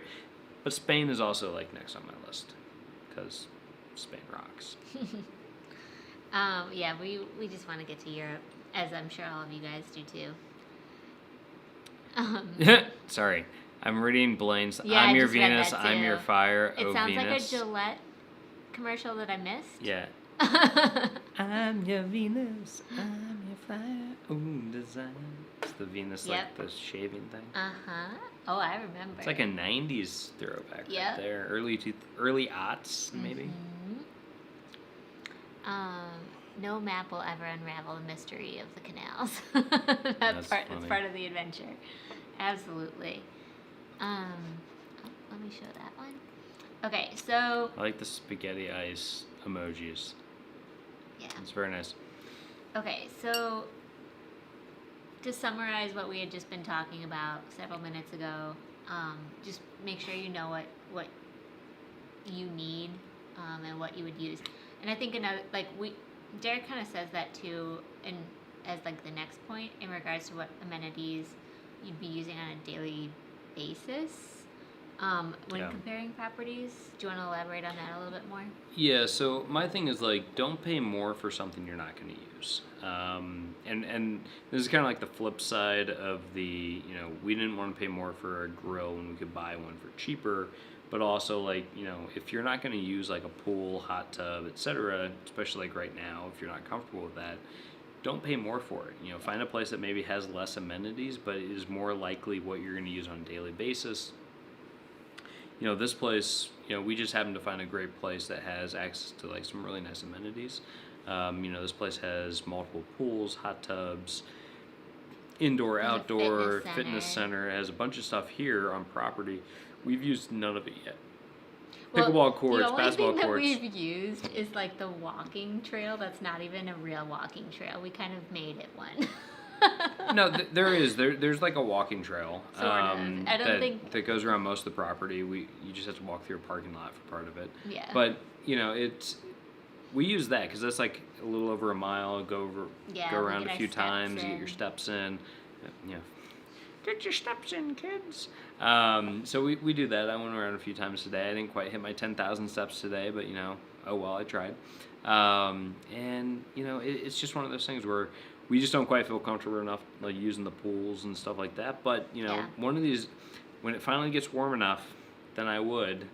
Like if it was warm enough early in the morning. If the pool's like empty and we go first thing in the morning, I'd probably do it. Well, that's what I was gonna say was that this is not the type of place where early in the morning it's warm. Here, early in the morning, it's in like the 30s or maybe 40s if you're lucky. It's but pretty it got cold. Up to like 70 today, so there's just a huge swing. So if we're in a place like we're going to in Palm Springs where it can actually be quite warm in the morning, maybe then we would actually go to a pool and like lay out and swim a little bit in the morning before people get down there. Here, like, you only hit peak temperature around like 2 p.m., 3 p.m., so it's like that's like peak time when everybody's going to be there. So for us, it's like, okay, I don't want to go in there when everybody's there. So we're just not using it too much. But luckily, this was also just a great place. And, despite, having a bunch of amenities that we'll never use, it's still nice, and it's something that we would, we enjoy having. Yeah, absolutely. One last thing that I'll add, which wasn't on Derek's list, is when you're looking to book a place, I always try to do the street view of the area beforehand, just to kind of get a sense, if I've never been there, of what to expect in the whole area, because an Airbnb, the photographs might look really nice. We ran into this with certain neighborhoods in LA, for example, that when we were actively looking at places in Los Angeles for next month, where the places look beautiful, like brand new apartments, and just great spots. And they probably would be phenomenal locations just to stay in. But I'd Google like whether the neighborhood had good safety ratings and stuff like that, and kind of walk around the blocks where they generally say the place is. So that way you don't have any surprises. Like even if the rental is nice, maybe the area isn't. What's up, Ermi Eichner? Hi, Ermi. What's up, Ermi? Here's my hand. Hi. Welcome. And hello, Nick Barnett's. Nick Barnett's is on. Welcome, friends. Thank you We're for so happy to have you joining. here. Thank you for joining us. Yeah, Nick mentioned that he was going to be late, so I'm really glad that We were gonna are make it. about to kill our first bottle of wine. Oh, are we? Oh, you just poured me more. Thank you, sir. You're so welcome. Nice of you. And Nick agrees with me that he likes to study the street view as much as possible. Yeah, no, the street view is actually really good. That applies not just like within the U.S. but also like internationally. Right. Like that's actually a phenomenal way to kind of like get to know the neighborhood a little bit before That's you true. choose a place. Because if you have absolutely no idea what you're getting yourself into, that's I've done that. I've done that for work travel before, where I'm like, okay, wait, what is this place like? And you definitely want to see that. So Yeah. What's next? So guys, for Irby those says, who are new, first bottle, that means more is coming. So Woo woo. we may or may not have we drove gotten to some- Nevada the other day. We may or may not have some wine, some contraband wine. We might have gone to a place where we bought wine and brought it to this. But we might not apartment. have to. We may not have. We don't know. So The world may now never we have know. a little bit more wine potentially in our arsenal. How many wines does it take to get to the center of a Tootsie Pop? Nick, you can have a glass of red. We have plenty of red here now. Tommy says, is it true if you leave negative reviews, you run the risk of getting a bad renter score, and owners may be less willing to rent to you? Kind of like getting blackballed on VRBO. That's a great question. Okay. When Derek and I rent on Airbnb or VRBO, we have only ever used my account. So Yeah. I don't think you even have reviews, I don't have an account. right? Okay, so I think you have an account, but you don't have. I hope she never rented leaves anything. me. I'll never be able to rent another Airbnb Yeah, ever Derek's again. never gonna be able to rent anything. And we have a pretty. Luckily, pretty it's high- my Uber account, so it kind of evens out It a little does. bit. It definitely does. So. Actually, I've never been more upset than like when I've used an Uber with like a-hole friends who like are rude to drivers. I'm like, this is my score. You guys are messing with. Yeah. What are you doing? Why are you so drunk? It's always the worst. Anyway, so. What's up, Tom? Oh, somebody else on. Oh, Tom Shaner's Shaner. on. Hi, Hi, everyone. welcome. What I missed? You missed so much. Because we were man. answering Tommy's questions. I was like, we're still talking to him. Yeah. Okay, so I don't typically write my review the next day. You have 7 days to submit it, and I very rarely have done it right away. And I almost always get a notification that a review is ready for me within the first couple of days after we leave a place. So especially if you're worried about reviews and stuff like that, which thankfully we have enough at this point that are positive, I'd say, that we're probably We're also good. very conscientious, right? So Yeah. we're very conscious and mindful about how we leave the property we always feel like we leave it maybe not as nice as we found it, but pretty darn close. I mean, we leave it in a very good way. Yeah. We never have not done that. But anyway, so if you say you have something negative to say there was like a ton of maintenance concerns, which I have totally been there, especially for that London property that I mentioned to you. I almost always submit as many as I can in a kind way via the Airbnb app to the owner during my stay, so that way they can't be like, they never said anything about this. And then I also re-say anything when you're reviewing the property. You can do one that's private and only gets sent to the host, and then you do the one that's public. So the one that's private, if it's like something that can easily be fixed, like let's say I'm like, you really should change the air filter, I noticed it was dusty or something, like I'm probably just going to like list all that out. And maybe it's because Derek and I are landlords or something, but like, you know, there's certain things that you don't need to put completely publicly forever and ever on the internet. Yeah, I mean, the big thing is like, you know, we do our complaints typically more privately, and we give our kudos more publicly. So like for a place like, we stayed in a place in the UK that was in Bristol, and you know, it was nice for the most part, but when we first got in, I went to the restroom, I turned on the sink to wash my hands, and I had this kind of sink that has like that like kind of open faucet that I feel like you see in a lot of like Asian restaurants. Yeah. Except this one was messed up, and it just came like firing out like a hose. Like it was not okay. It was insane. I turned it on like what I thought would just be enough to like wash my hands. It just like sprayed me. I'm like, oh my god! And I was like, ah.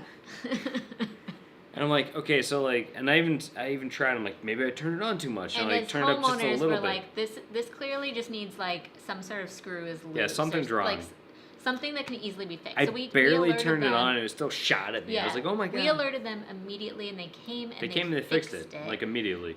So because of that, what I would say is like, we had a maintenance concern and it got fixed right away in the review. Yeah. So, yeah. Well, I would just say, you know, very, you know, attentive, and you know, responds quickly to, you know, concerns or whatever, right? Yeah. So, you know, you can say those things like positively, and you want to give an opportunity for people when you're doing things like an Airbnb and whatnot. You want to give the opportunity for the host to respond to issues.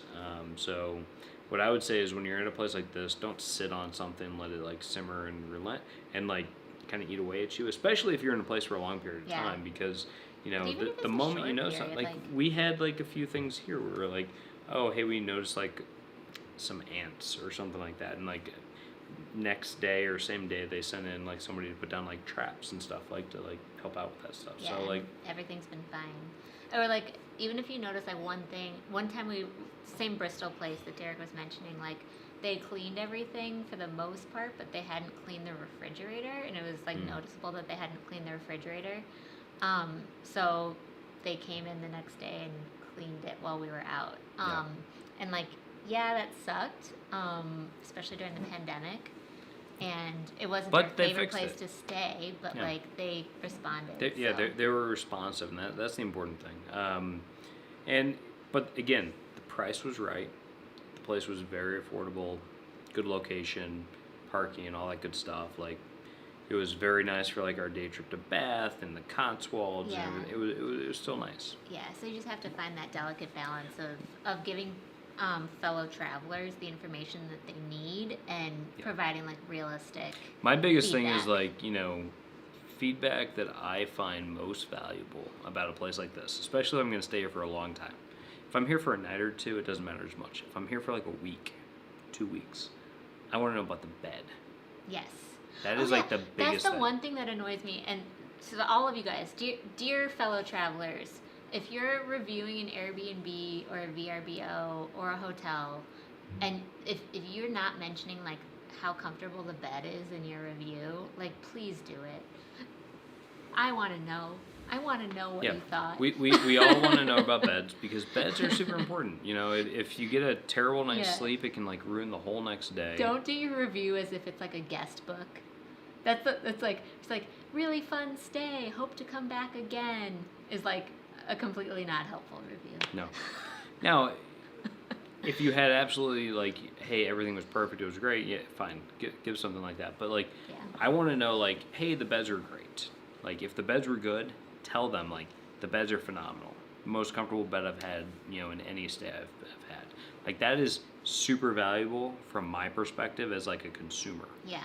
And so that's going to be very important for like the people who are actually like renting the place out. If the place touts their Wi-Fi speed and they have great Wi-Fi speed while you're there, definitely say that. Say like the Wi-Fi speed was awesome and did everything I needed, right? That's something I go into the review section of either hotels or rentals, and I search for specific keywords, and usually it's like bed, Wi-Fi / internet.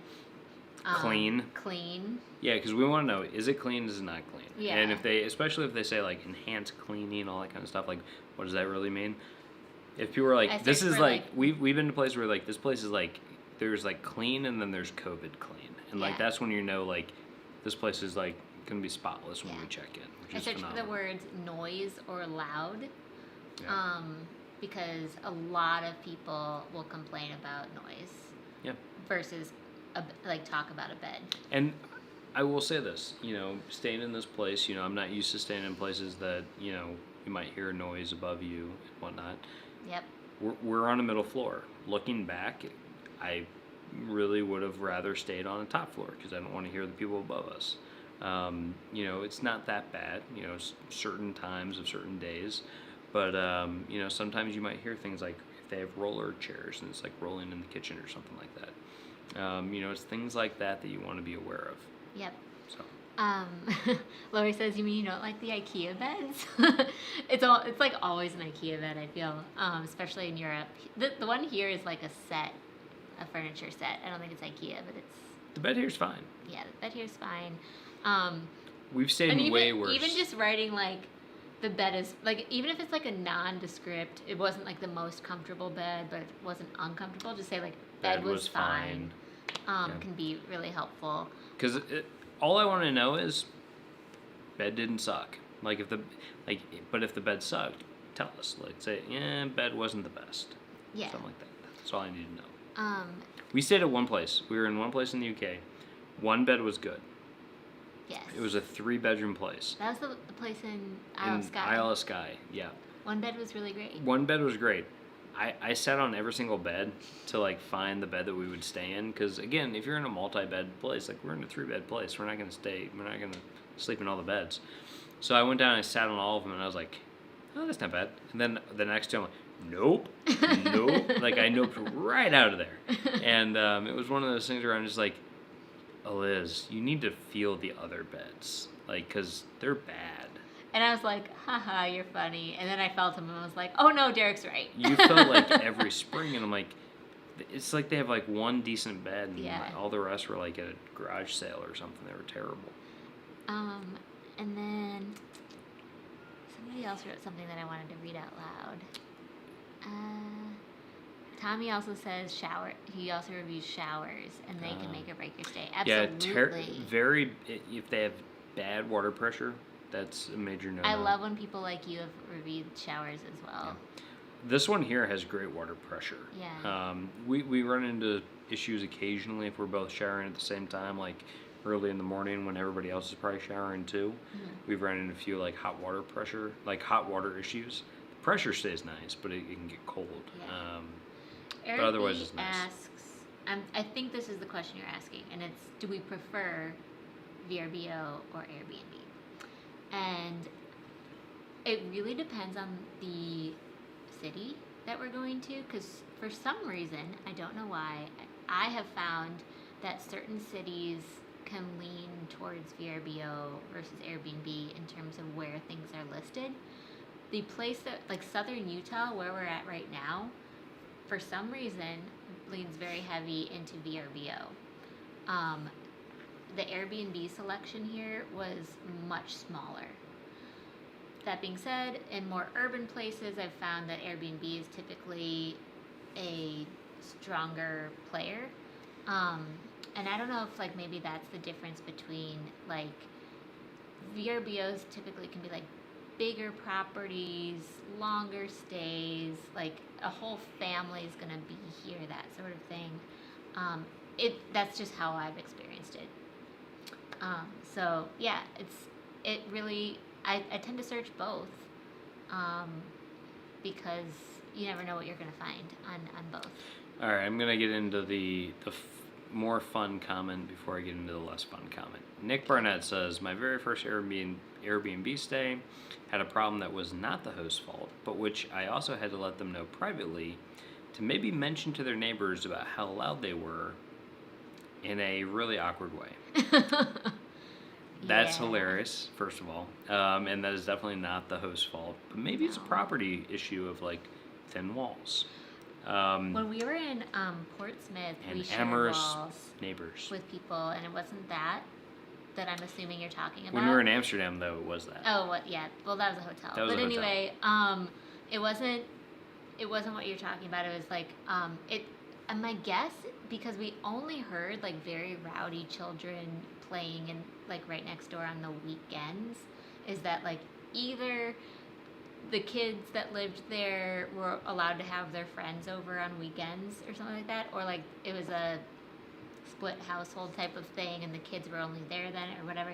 But it was one of those things where it's like, if you're going to be there on a weekend, you are probably going to hear like a lot of kids playing, because every single weekend. But like during the weekday, if you're staying on the weekday, it was super quiet.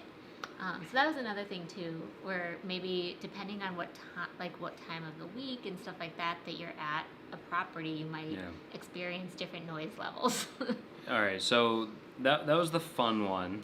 The less fun one is about bugs, and I figured Eliz has had a number of bug issues I also do not like bugs. Over our many years of traveling together. Specifically, our first time, and I'll tell the first one that we had together. I'm not going to tell all of my bug stories. Not all of them, but maybe a couple of them, and like what you do now in order to check for things. Sure. Right? Because those are important. That's a helpful tip. I'm not going to tell the stories, but I'll tell the very first one, though, takeaways. that I can remember of the two of us traveling together and just having bug issues was, I thought I was being very nice and like chivalrous. And we were in Italy in college, and we had done this thing where we were in Florence, and then we were down in Rome, and then we were flying back out through Florence, like going through like Pisa or something like that. And so I was like, oh, on our way back, I'm going to get us like a private room in a hotel, and it's going to be really romantic.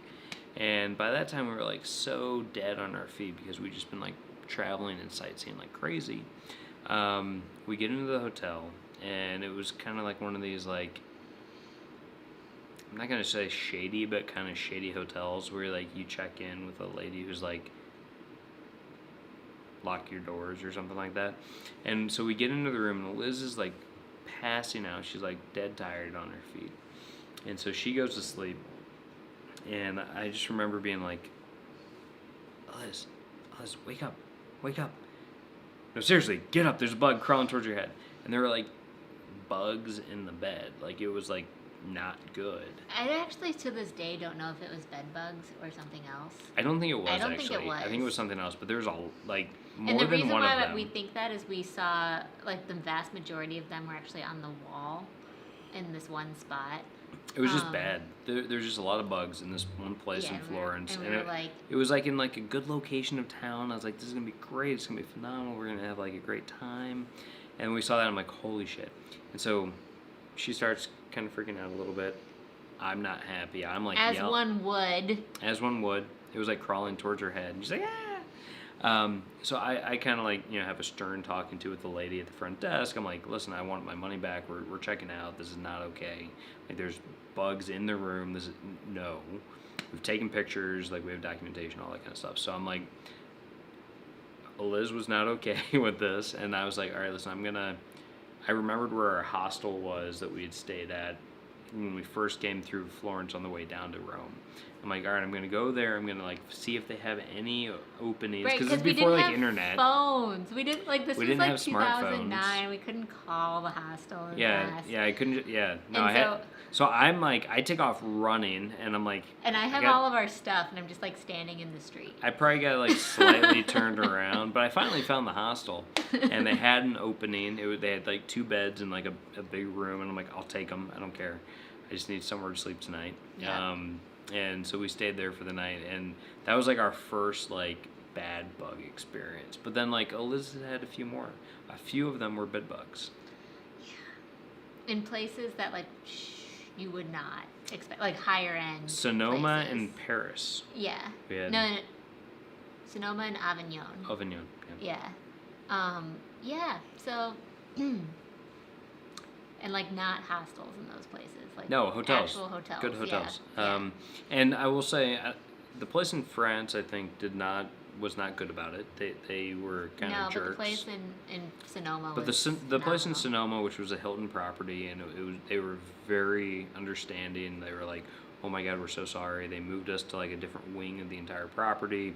They brought in people to like search the place. Yeah. They ended up... but they were corporate owned, so they had protocol in place, I'm sure. They did a phenomenal job. I'm not going to share which corporation, but rest assured, like, they took care of us in a way that felt good to us, versus the place in Avignon was a private hotel, and they did a terrible job. So I've had it both ways, and it sucks, because you kind of just feel like, oh, like, your whole travel day kind of gets blown when that happens. That being said, I don't want to, like, turn this into such a negative conversation, but the way that I approach check-in at any place, whether it's a hotel or a rental or whatever, is like I always check the mattress, and I've kind of learned from Hotel Impossible, Anthony Malchieri's old show on Travel Channel, like exactly how to check a bed. I highly recommend, if you have Amazon Prime, like watching some of his old episodes that explain a little bit more about what to do if you encounter bad situations in hotels, because I learned some very valuable lessons from that show that I've had to use in real life, which is unfortunate. Well, so the biggest thing though is like when you're checking your bed is take off Take off Eliz does this every time we check into a hotel or a new property. She takes off the coverings, like the sheets and everything, and she looks at the actual mattress to see if the mattress has any sort of like telltale signs of like bed bugs or things like that, which typically would show themselves as like little blood stains basically on the mattress, right? Yeah, and it's like in the seams. Sorry, I really don't want to talk about this, and I feel like Derek is keeping going. No, I was which gonna is make annoying me. So but you do that. You just check it real quick. You do like the 4 corners basically, and then you're done. Put it back on. Well, you check all the seams of the actual mattress, and you look for essentially like blood or like black spots. Yeah. And, okay, that's it. That's all. Done. Moving on. Hey, the facts you need. Right. I mean, like, please do it, but like, don't say that this is the channel that tells you everything. Okay. Watch Anthony Malchieri's show. All of the Hotel Impossible episodes are on Amazon Prime, I believe. And Eric B says he loves that show, which is great. Woohoo! Nick Barnett says urban centers, especially old ones, no matter how fancy the place is, can have bug issues, especially in the summer if they're not keeping up with pest control. Yes, totally. We have family friends who own an extermination company in Tucson, and essentially after my first issue, I was told by the CEO, who's the family friend, like, they've serviced every single type of hotel. Everything from the Ritz to the Four Yeah, and Seasons it's not to the the hotel, Holiday Inn. It's the travelers. Yeah. So No, because they can't really control like what people. And it's not even just like you have a gross person. It's like maybe their bag was next to somebody else's bag in like the plane, and so like a bug got over to it and like came into the hotel. So like there's all sorts of reasons why this thing, and really it's mainly about what's the response look like. So like our thing wouldn't have been like, oh my God, bed bugs 1 star for this place in Sonoma. It would have been like, oh, we had this issue, but they were super responsive, and they paid for like I our actually didn't issues and review everything. any of We the didn't things. review, but if we would have, that's how we would have reviewed it. I mean, I don't know what star level I would give. That's like a moral issue that I don't feel like disclosing. But let's just say I didn't review. I would have given any a of this 5-star because they put us up in a new room. They also paid for every They brought in the expense that we dog. incurred on top of Yeah. our stay. So we were made whole. They In my brought in the perspective. dog to make sure that we were fine, and they paid for the dog to come in New York when we got back to our apartment. Anyway. Yeah. So yeah. Travel.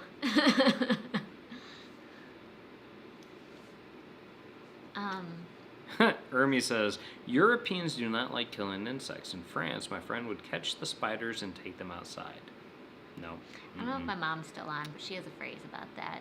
I kill spiders. And it's funny because her phrase has to do with Europe. She goes,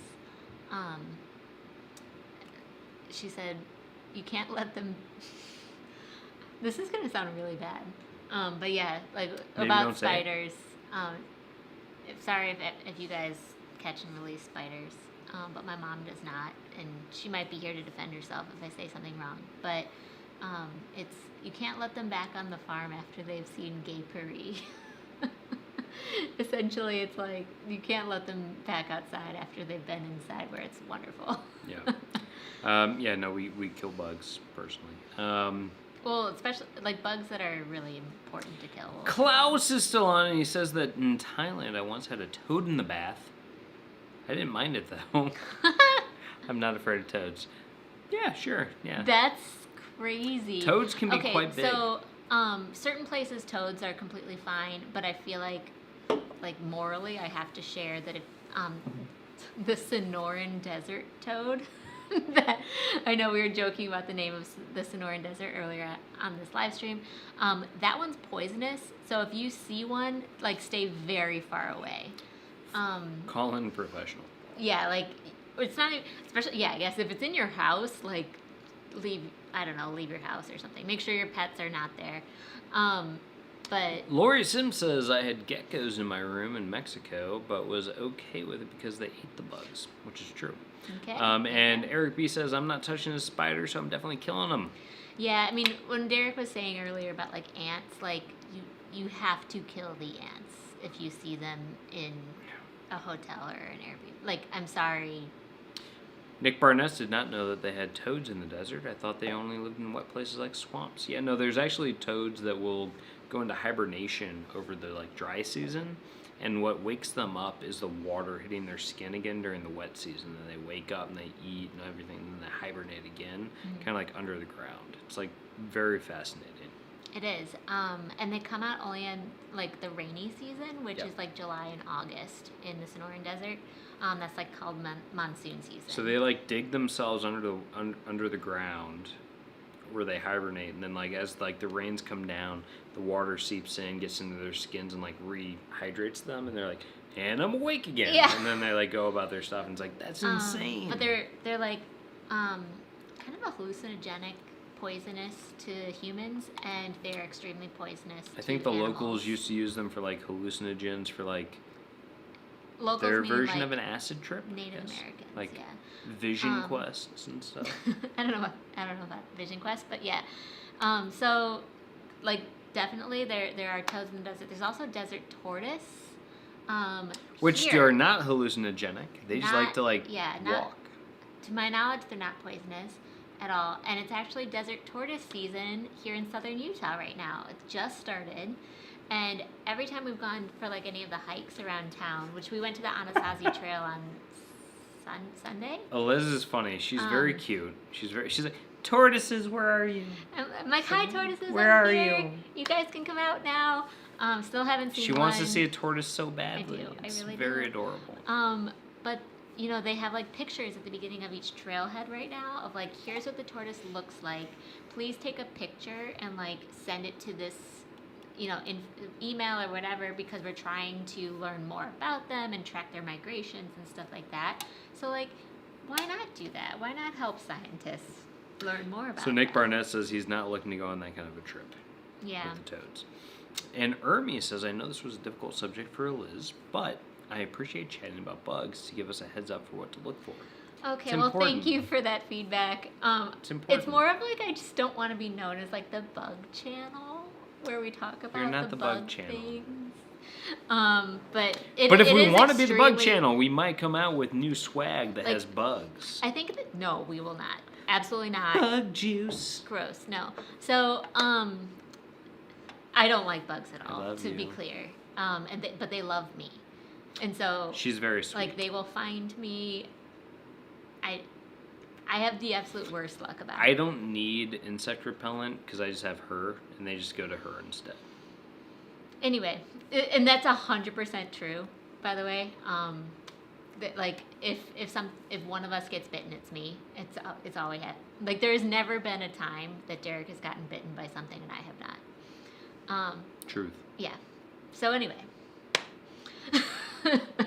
All right, so I'm hoping that I can like pass along the information that I've had to learn, and just if you travel a lot, you just kind of have to educate yourself on protocol and what to look out for. but I mean that's a good point though. With like if you are prone to bug bites, understand the places that you're going to. Do they have like in Scotland? Scotland in the summertime has a lot of midges. Midges. Midges will eat you alive when you're in the Highlands and whatnot. So understanding that and trying to figure out like how do I mitigate that issue. So is it like do they have like the wrist things that you can put on? Is it a spray? Like how do you avoid them?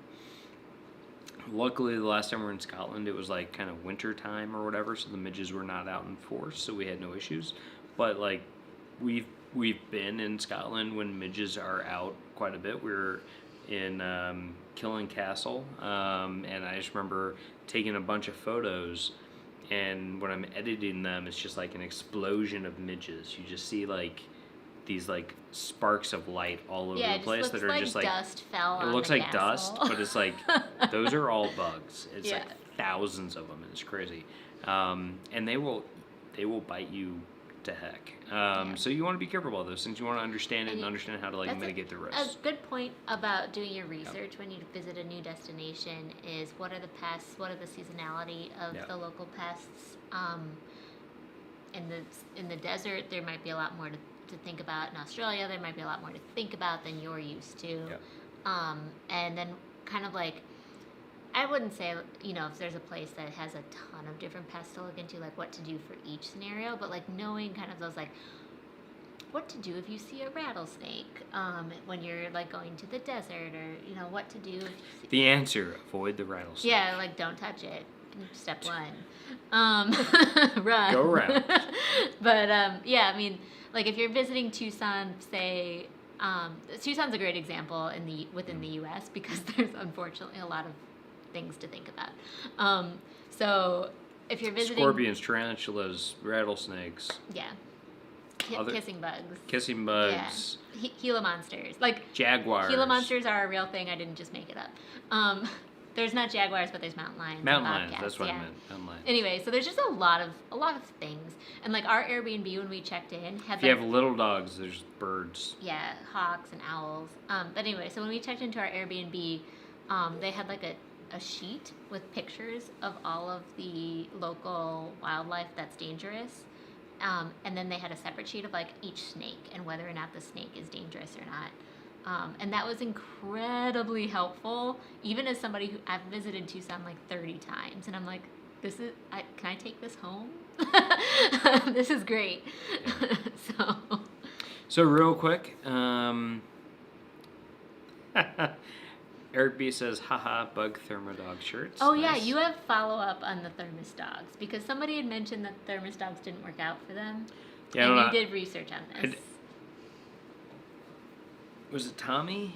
I think it was Tommy. Might have been Tommy. Tommy might have mentioned like thermos dogs. So thermos dogs, which for those who are not in the know, are when you take hot dogs, put them in a thermos with boiling hot water, and they become hot dogs that you eat. So the key thing here is that, whether or not they're going to cook it, right? So you need to make sure it's boiling hot water. I would say boil the hot dogs first, or maybe like cook them on a grill pan, whatever it is that you're doing with them, and then put them in the boiling hot water to keep them hot.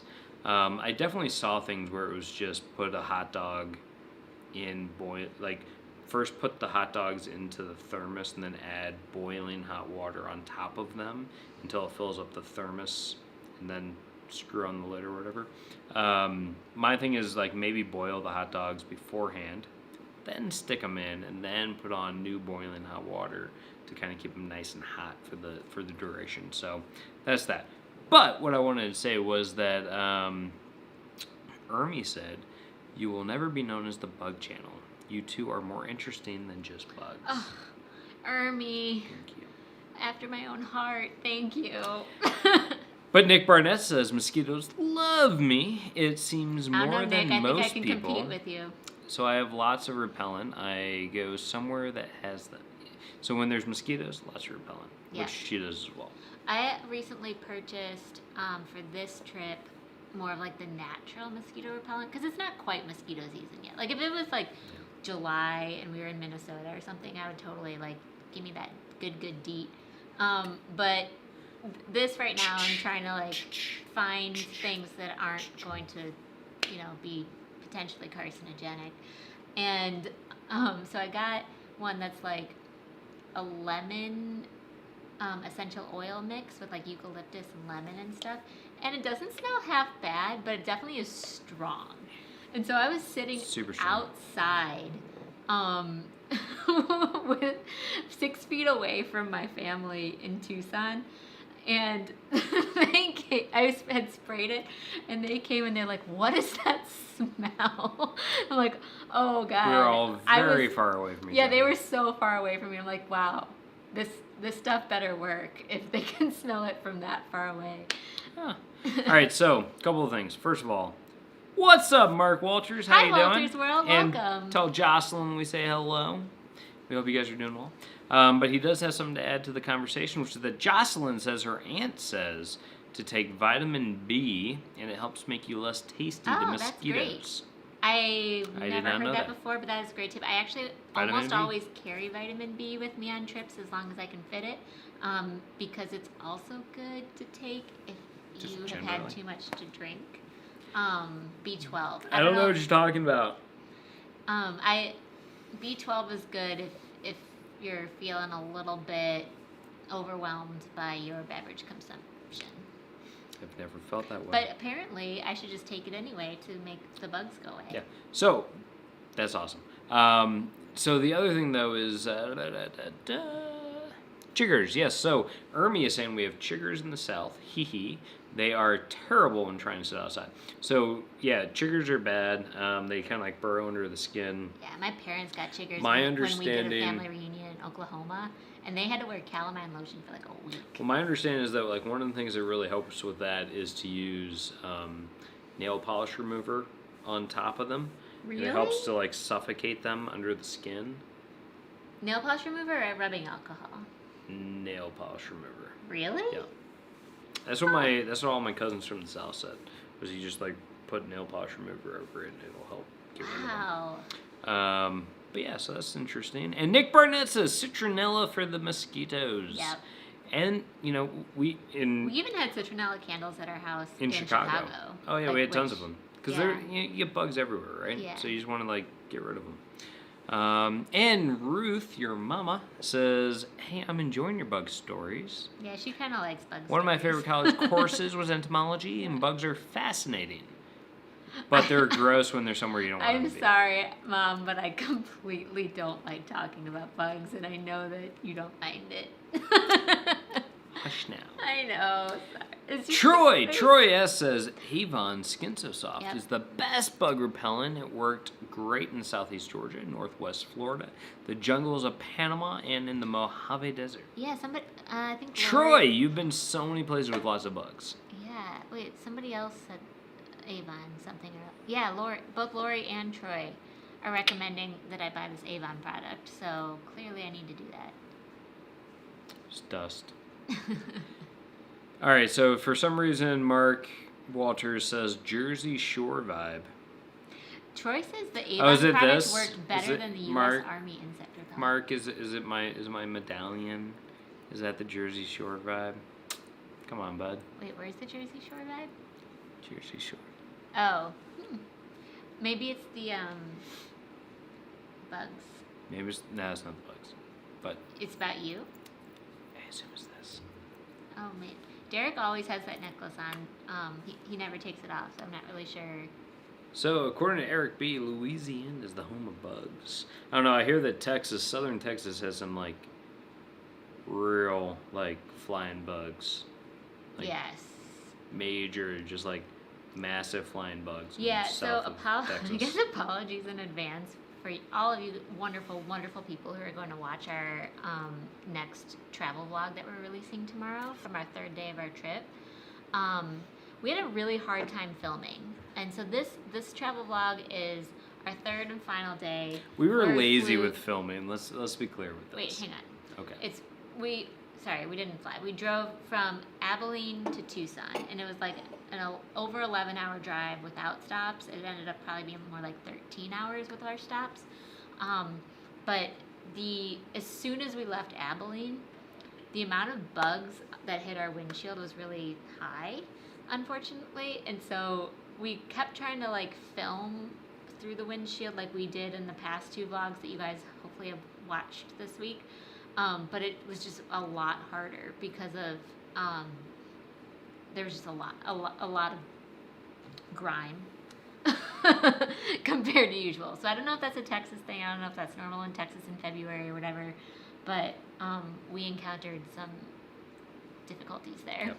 So real quick, because Troy S. did mention about chiggers, and I wanted to apologize for some fake news because I looked it up after seeing his comment, which is that once you get chiggers, red bugs, it is a 21-day wait.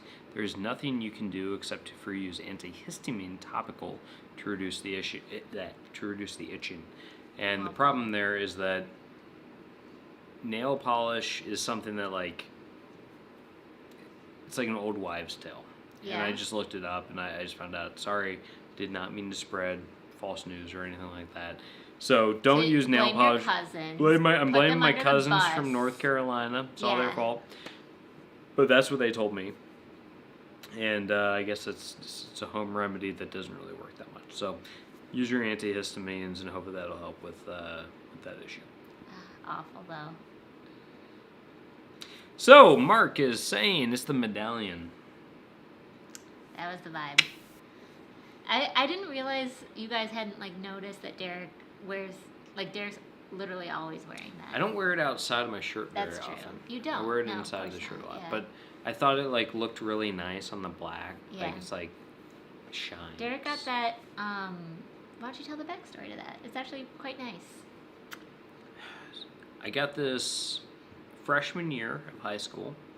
So my family is of Latino Italian descent, and so on my dad's side, so that family, all of them wear kind of like the medallions because we're Catholic and whatnot, so they always wear it, and typically it'll be like Sacred Heart or Lady de Guadalupe or something like that, and so I was always very connected to that side of the family, and we were in North Carolina actually visiting our cousins, and took a week off school to go down there and visit and whatnot. And my grandfather, while we were there, took me to a jewelry store, and he's like, let's find you a medallion like the rest of the family has. And I got it then, and I've worn it almost every day since. The only time being when I didn't realize you didn't need to take these off to go through security. And this is a story. You guys want to hear a story about Derek leaving this at security? We were at JFK going to, was that Italy? Something like that. We were definitely France? going abroad. We were going abroad, and I had taken this off in security. Not even thinking, it was just one of these things where it was just part of my routine of taking things off and putting things back on. And I wasn't traveling quite as much for work at that time, and I totally just we got on the plane and realized I was missing my medallion. And I've had this thing on. At that point, I had it on for a decade or whatever, and I freaked out on the airplane. I was and I'm like, Derek, hyperventilating. There's nothing you can do. You can't get off this airplane right now.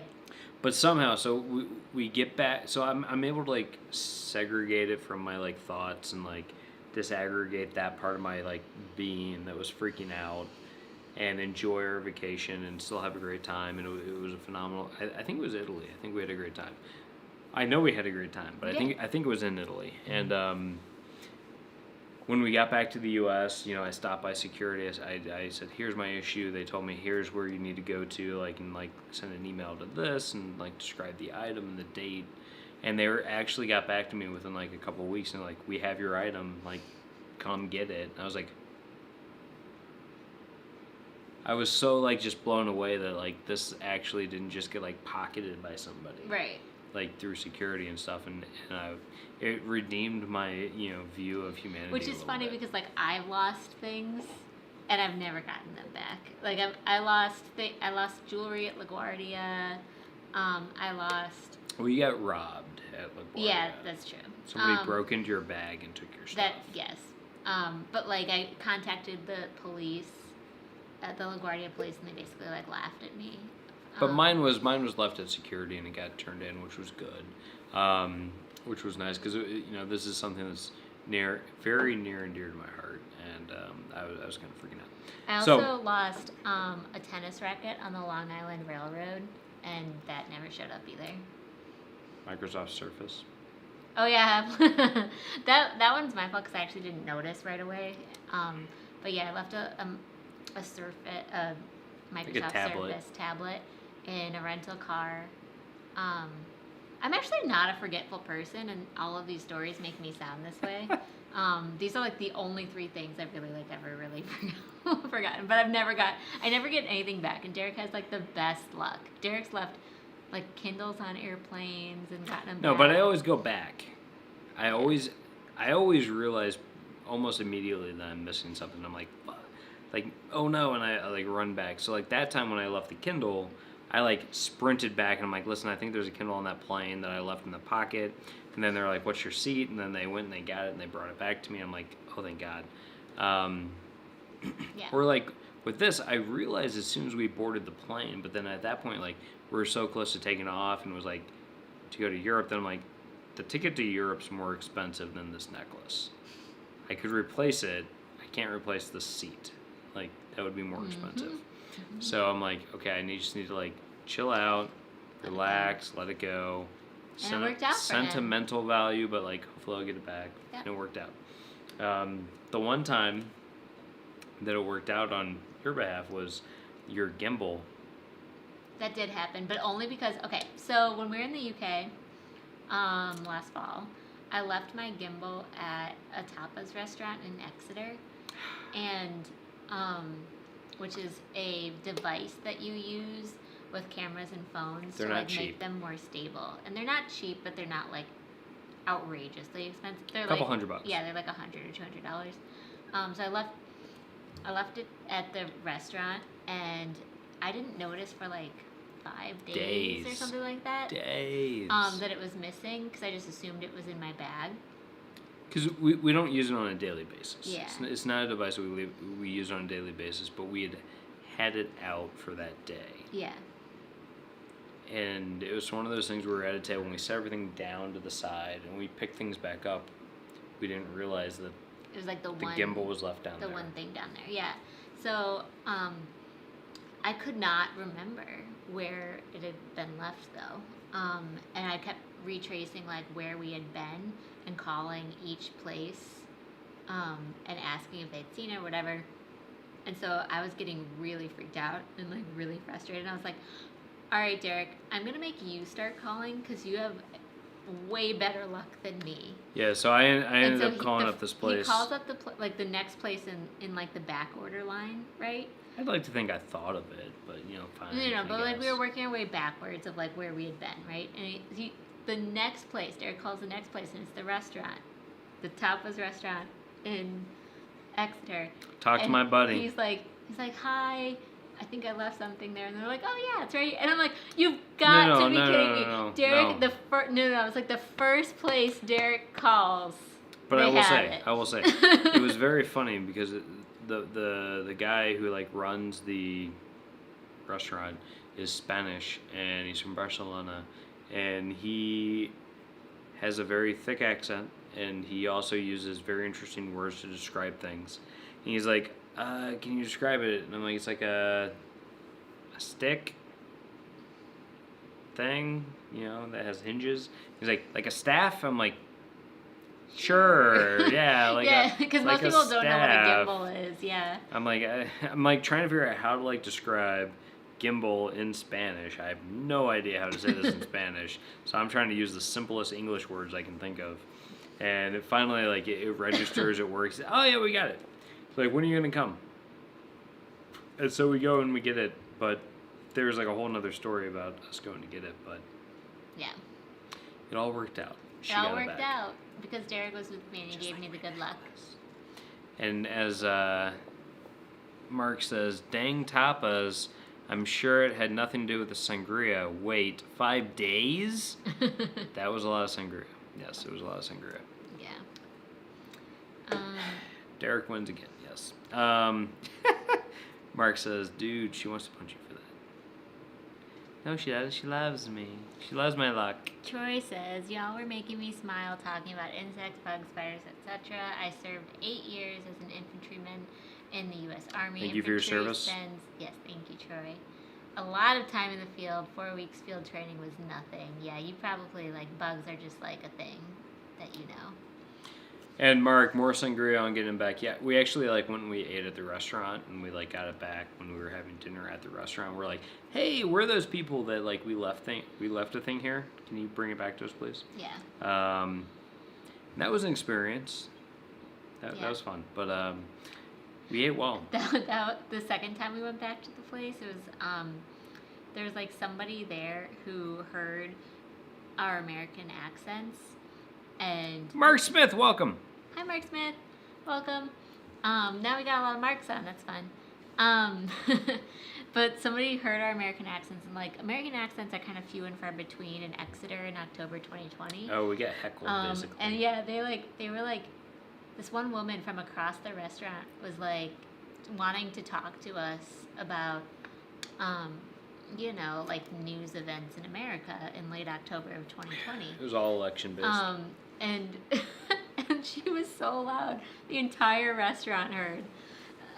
No, it was so bad. She was talking to us about things. She's like, "Where you guys at? Where you staying? What are you doing?" Yeah. Blah, blah, blah. And we had just come from Cornwall, so we were talking about our time in Cornwall and where we were staying in Penryn and all this other stuff. And she's like, "Oh, Penryn, nobody stays there." Blah, blah. She's very negative. She was a very negative woman. Negative. But it's and there's she was on one side of the restaurant. We were on the opposite side of the restaurant. She's talking at us. Yeah. And then there's a group of university students. They were just laughing. And the university students were just looking at you oh my god, I think, what is happening? I think they're embarrassed on behalf of they were embarrassed I can't for British people we're so embarrassed. And it was funny because when she ended up leaving the university students was yo, that was crazy. It was one of those types of things. She was nuts. And we're like, yeah, whatever. So, we love talking to people when we go to places, but that was kind of one of those times where we're we don't want to talk about this. Yeah, we're just glad our gimbal's here. Can we please eat our tapas alone? I want my croquetas. My gambon. Yeah, but I mean, it's fun normally to Mis gambas. It is fun to talk to, people normally in restaurants and stuff if they want to talk to you. I will say though, tapas are one of my favorite things of all time, and I feel when we go to Palm Springs, we'll be able to get some good tapas. Maybe do a special night of it. Maybe, I don't know. That'd be cool. Get some dátiles, some dates. Yeah. Wrapped in bacon. Yeah. Nummies. Yeah. All right, so we got a couple things. So, Troy, thanks, Mr. Travel and Derek. Troy, if you're taking off, thank you for joining us. No, he's saying thank you for thanking him for his service. Oh, okay. Glad to have you. We got married. We got married on Veterans Day. We did. That was our anniversary. So Ruth, your mama says, I had a coat stolen off the back of a chair in an urban library. The creepy thing is I felt like I was being followed. Lesson learned, trust your instincts when you think you're being watched. Sure. Yeah. Mark says that's funny. I don't think it's about their coat being stolen, but yes. Mark Smith, it's weird watching TRY channel in lockdown. I don't know. Try channel in lockdown. I don't know what that is. I'm not sure. Mark says, Ruth, very true. Yes, trust your gut. I would say, if you don't feel comfortable in a place, don't go there. Get out of there. Get to a place where you feel comfortable. It could be something as, innocent as a street that is in the daylight, but there's not a lot of people on it, or what have you, or something a little bit more sinister, like, late at night, there's nobody on the street. Get to a place where you feel comfortable.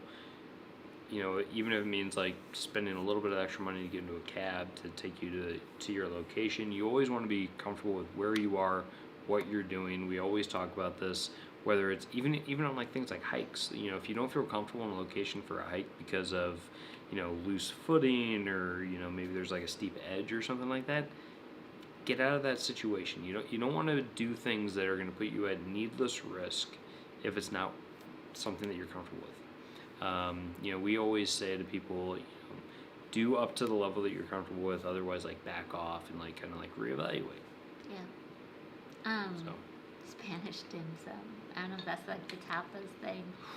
I don't know. I'm looking at jamón croquetas. So, for those of you guys who have recently joined, we've gone over our list of things to think about when you're looking at an Airbnb or VRBO or dim for sum. long term.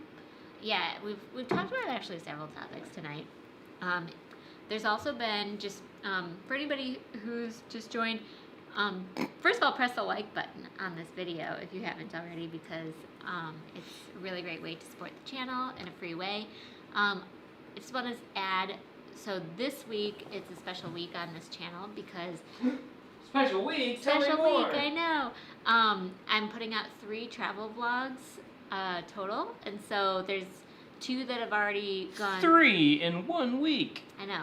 2 have already gone live, Monday and Wednesday, and then there's one coming out tomorrow. They kind of chronicle our journey from Cincinnati, Ohio to Tucson, Arizona over 3 days, and what our driving days looked like for that, and give a few different like road trip tips, kind of peppered through there. I don't know if I need this. Thank you though. So yeah, it's just a really great way to catch up on what Derek and I have been up to. I'm going to be working. Oh my gosh, bartender Derek keeps like handing me things right off camera. No, I don't need this either, and I also don't have a way to open it. Open it. There's an open bottle of wine in the fridge, right? I'll just have some of that. Sorry. Bartender Derek's trying to take care of me. Okay. Then I also have already uploaded, and it's kind of queued up for it. Yes, thank you. Can I have a new glass, though? Because this has the red wine in it. You're so fancy. I know. Derek's distracting me. For next week, I definitely am going to be releasing the flight attendant Q&A video that I had teased on social media for those of you guys who follow the Instagram, Facebook stuff. Many questions that you guys asked were included. It's a pretty long one too, and so my best friend Rachel is a flight attendant for a U.S.-based carrier, and I interview her for quite a long time actually, and we talk all about the questions that you guys had and a few others that I think are fun. She gets asked a lot, sort of thing. So watch out for that next week as well. We are also doing our next live stream next Thursday. So that's going to be our last one from Utah. And so that one is at the same time, same place and everything like that. And then after that, we're going to be in California, like we told you guys. And we're hopefully going to be able to do Thursday live streams continued. We're just finalizing all that before confirming it to you all. But let's just assume that we're going to be doing that. So yeah, lots of new announcements for the channel. Hopefully you guys are liking all the content that we're putting out. We're having a fun time. I'm having a great time editing everything. There's a lot of stuff in the hopper. So yeah. Yep, polish that one off. I just poured. This is the remainder of the wine I've been kind of like drinking for the past couple days. So that one's gonna be mine. I think Derek got out a beer or something like that. Yes, Mark Walters. We are going to be in like kind of the Palm Desert, Palm Springs general area for a month after we leave here. So that was our big announcement tonight too. For those of you guys who were on earlier, you already know. But yeah, we rented an Airbnb there that we're pretty excited about, but we have disclosed, like, please watch out for us, because we've disclosed earlier that this place is brand new, which is like kind of against our Airbnb rules a little bit. Wait, what? It doesn't have any reviews. The Airbnb in Palm Springs. Oh, yeah. It doesn't have any reviews yet, so I know that's a huge no-no, but we're taking a risk. All right, so let's see what we got. So, Mark Smith, that's a lot of videos. Wait, so where'd you leave off? I haven't really read through. All right, so Mark says that's a lot of videos and so much editing. Yeah, the travel vlogs, for those of you guys who've heard me complain about it before, they take me like days to edit. And I think he's saying, yes, you need it about the wine and ciders. I was trying to push on you. And she said, and then he says, I don't need this beer, bring me more wine, which is hilarious because I was trying to give you less alcoholic cider and you're like, no, wine. Give me the wine. Which Ermi found Grape very juice. funny. Bug juice. No, grape juice. Nice. Okay, so, question for the pretty lady. What is your favorite place to visit in Europe? Who could have asked that? Oh my god. Might have been me. How did I miss that you came in with this? Okay. My favorite place to visit in Europe is London, I guess, because we have the most friends there, but I also like Scotland and Paris.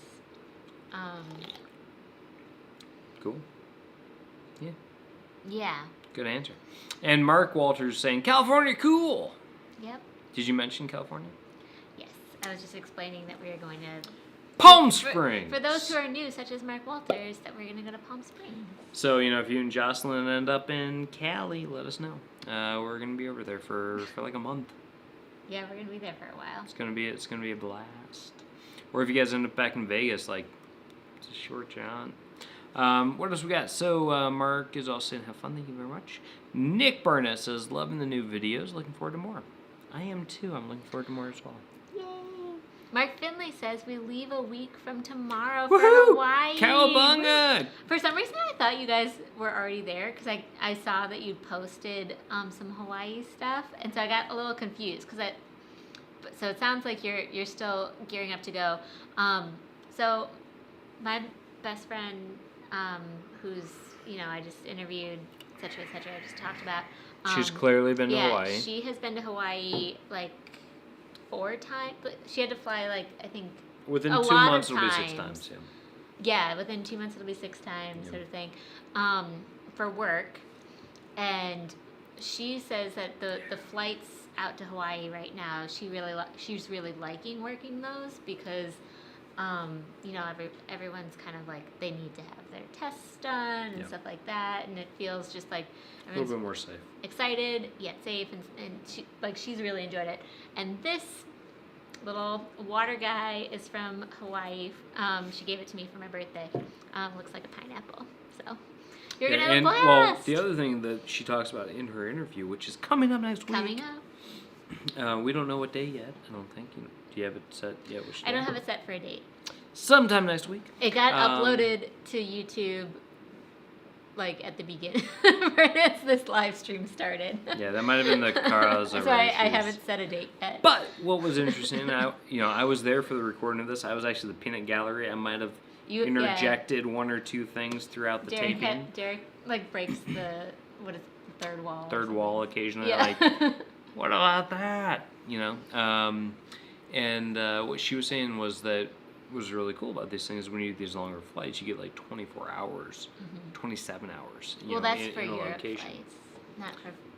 Or actually, her Hawaii flights Hawaii might flights be the are same like too. 25 hours. Yeah, I'm sorry, I lied. I think a little bit over a day. Hawaii flights. So you can get a significant amount of time in a location, and so like Hawaii, she actually, she has family out there, so she's able to actually go out and like see family and hang out and like explore Hawaii for a whole day. Yeah. Now, that said, she does then have to work an entire like night shift on the way back, so that means she's not sleeping a whole heck of a lot. But it's a cool way to do it. Yeah, absolutely. Sorry, my voice. And she's been traveling out to Hawaii a lot because of her family, like just over the years, because her family lives on the island of Maui. Yep. So I've always hoped to someday go with her. I've never been to Hawaii. Hawaii would be a new state Neither for me. have I. It's one of the 15 states I have not been to. You're still at 15? I was at 16, and then after this trip, I'm now at 15. Boop. Actually, that just reminded me I have to update my website. So to reflect that. I'm probably at more than that that I need to get to. But definitely Hawaii. Hawaii would be so dope. We should find a month-long rental in Hawaii. Well, Mark Walters and Mark Finley, I think, are going to Hawaii. We should go. That sounds awesome. Hi, guys. We're crashing. Love you. Bye. I just want to hang out, man. I want Spam and eggs. Maybe that'll be our next one. All right, we so what do actually we say? have our car, so we can't go to Hawaii. So here we go. So Mark Smith says fully vaccinated. My girlfriend is done on 3/20. That's fantastic. Nice. That is so cool. Congratulations. My dad is now fully vaccinated. Yep. All my grandparents. Yep. Your mom's on the list. My mom is on the list. She's getting her first shot soon, so that's really cool. Yeah. We're very excited about all that stuff, and we pray for the day when we can get our we're trying vaccines. to figure out how to make that work for us. We're not. In the meantime, we're drinking alcohol to try to kill things, but not a cure. It's definitely not a cure. So I was asking earlier, have you stayed in any apartments or suites as rentals? All right, so I don't know what you mean by suites. I did see this question before, and apologies for not getting to it. And thank you for asking again. If there's anyone else's questions we haven't answered, we meant to, and we're sorry, and please ask them again. Okay, go. So, we have stayed in a few places that I guess you might consider as suites and hotels, but we've never actively searched and stayed in them for any significant amount of time. We've been upgraded occasionally. When it comes to when it comes to apartments, we've done vacation rentals that I would equate to a apartment type stay. In terms of having all the amenities of an apartment and longer term living. So, kind of. What do you think? Yeah. I also am not totally sure because we've rented apartments through Airbnb and VRBO. Mm-hmm. So we've also lived in apartments. It's hard. Maybe you can clarify, Eric. Do you mean apart hotels? Which I have stayed in. I think one of them before. I don't know. I've also stayed in corporate apartments in London. Yeah. If you can just clarify what you mean, we could probably answer that better. Yeah. So, Mark Finley is saying I have big plans, but we also might get rain while we're there, which I assume means Hawaii, and hopefully you don't. Rain in Hawaii? I mean, I know there's certain places. Hopefully it's short rain. Kind of like Florida. Short rain where you it's see rainbows. Where rain shortly, and then you're hey, now we got the rest of the day to explore. That'd be great. Mark Walters says, Mark Finley, look up Walgreens for NAAT version, POCID now, and they can help you. They have a map. Just found out it's a rapid test. Great. Very cool. So, Mark Finley, thanks, Mark. I'll check it out. Don't see that option. I only saw the test for that AA has on their site, and you have to overnight ship it off to California after you get it. Oof. Oh, interesting. So it sounds like American Airlines is helping with the logistics behind that. That's what I'm reading, at least. Mark Smith says he went to Hawaii during a garbage strike, and they put the bags on the beach. That is gross.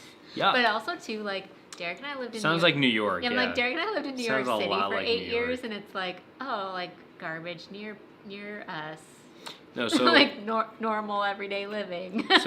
so they would do. I mean, those guys had freaking bargaining power. Whenever the sanitation workers, the garbage men and whatnot would go on strike, like the garbage would just keep like piling up because they don't have alleyways. So like all the garbage just gets like basically piled out on the sidewalks. And there were occasions where I'd be walking down the street and the garbage pile would be taller than I was. And that was always like very disconcerting from my perspective. From the, oh my God, what if this falls on me, to the, what if I get mugged and like just nobody knows because like having behind a garbage pile, that's kind of crazy. That's nuts, and that can get stinky and gross, especially in the summertime when I feel like totally ruin a beach. The negotiations take place. But yeah, no, that's gross. Yeah, that's awful. I'm so sorry to hear that. And they also like must, I assume, understand like tides for that too. Yeah. Nick Barnett says that he hopes to get to Hawaii one day. He hasn't been there yet. Us too, bud. And that he is getting his second dose next week. Yay. That's awesome. And that his parents and grandparents are fully dosed now. Nick's like the same age as us.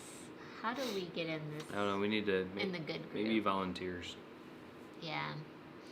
Mark Smith says I went to Hawaii. Wait, no, sorry. Mark Oahu. Smith, Oahu. For me, only place where the rental car place said to not lock the car. And I have to ask a follow-up question to that about why they said that, because I have a guess, but I think it's probably wrong. And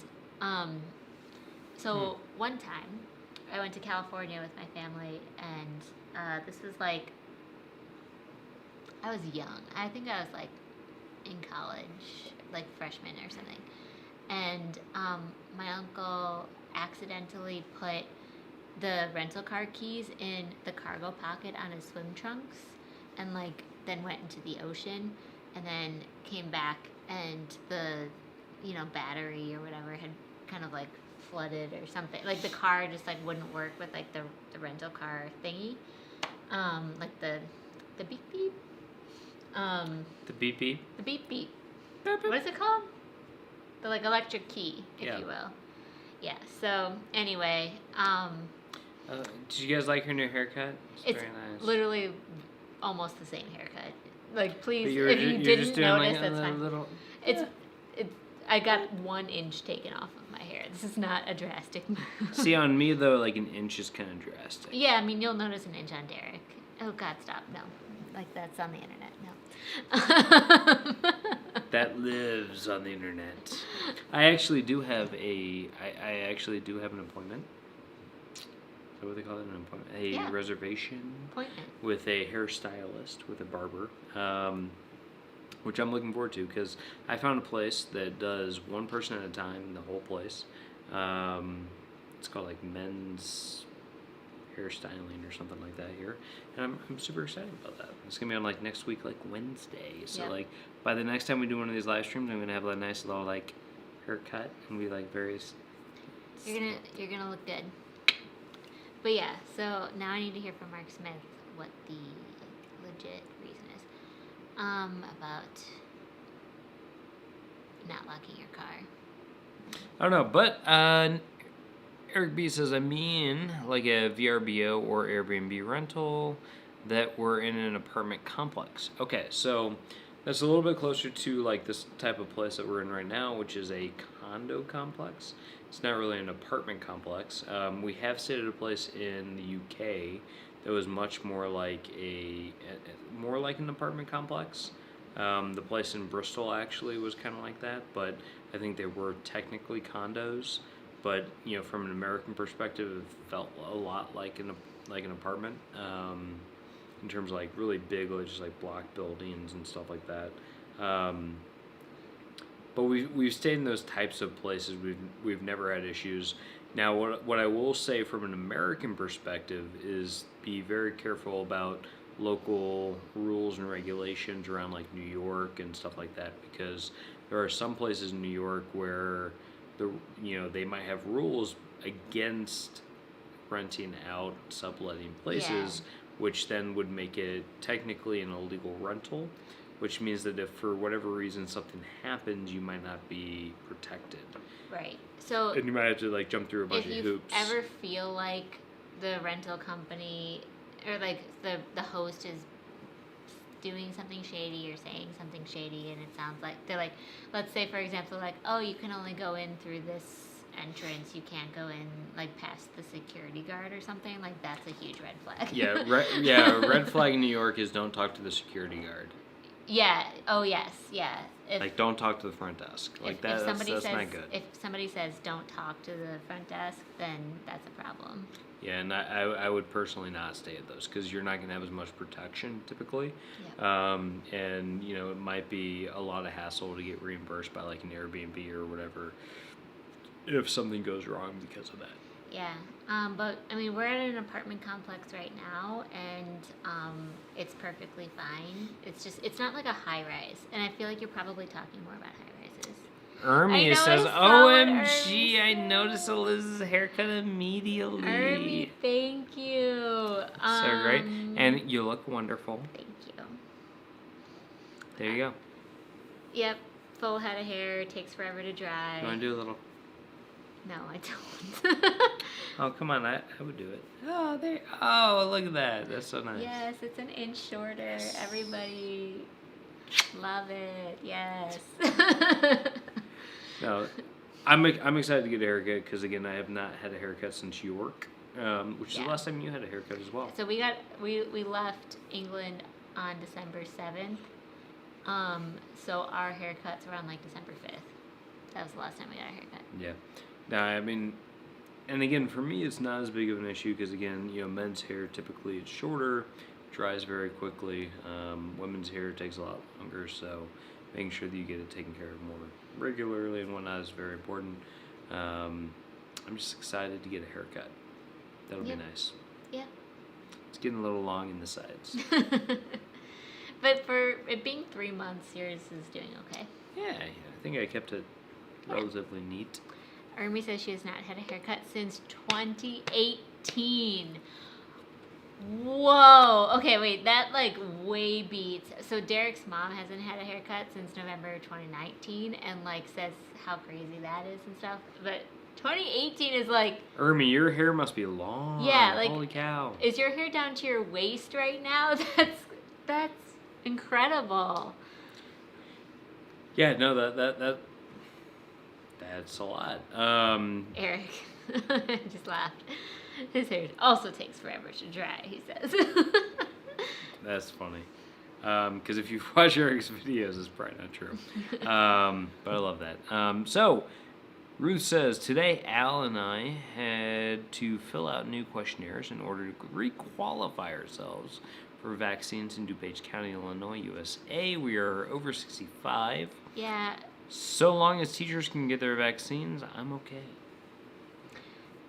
Which is how my dad got his stuff, was through the, you know, so essential in workers Illinois, like backstory to that, where my parents live, they opened up kind of essential workers, which includes teachers and stuff, kind of around this at the exact same time as people 65 and up. And my parents are in that 65 and up category, and so they've been very kind to wait out several weeks since that announcement of when, just to allow some of those more essential workers to get in first.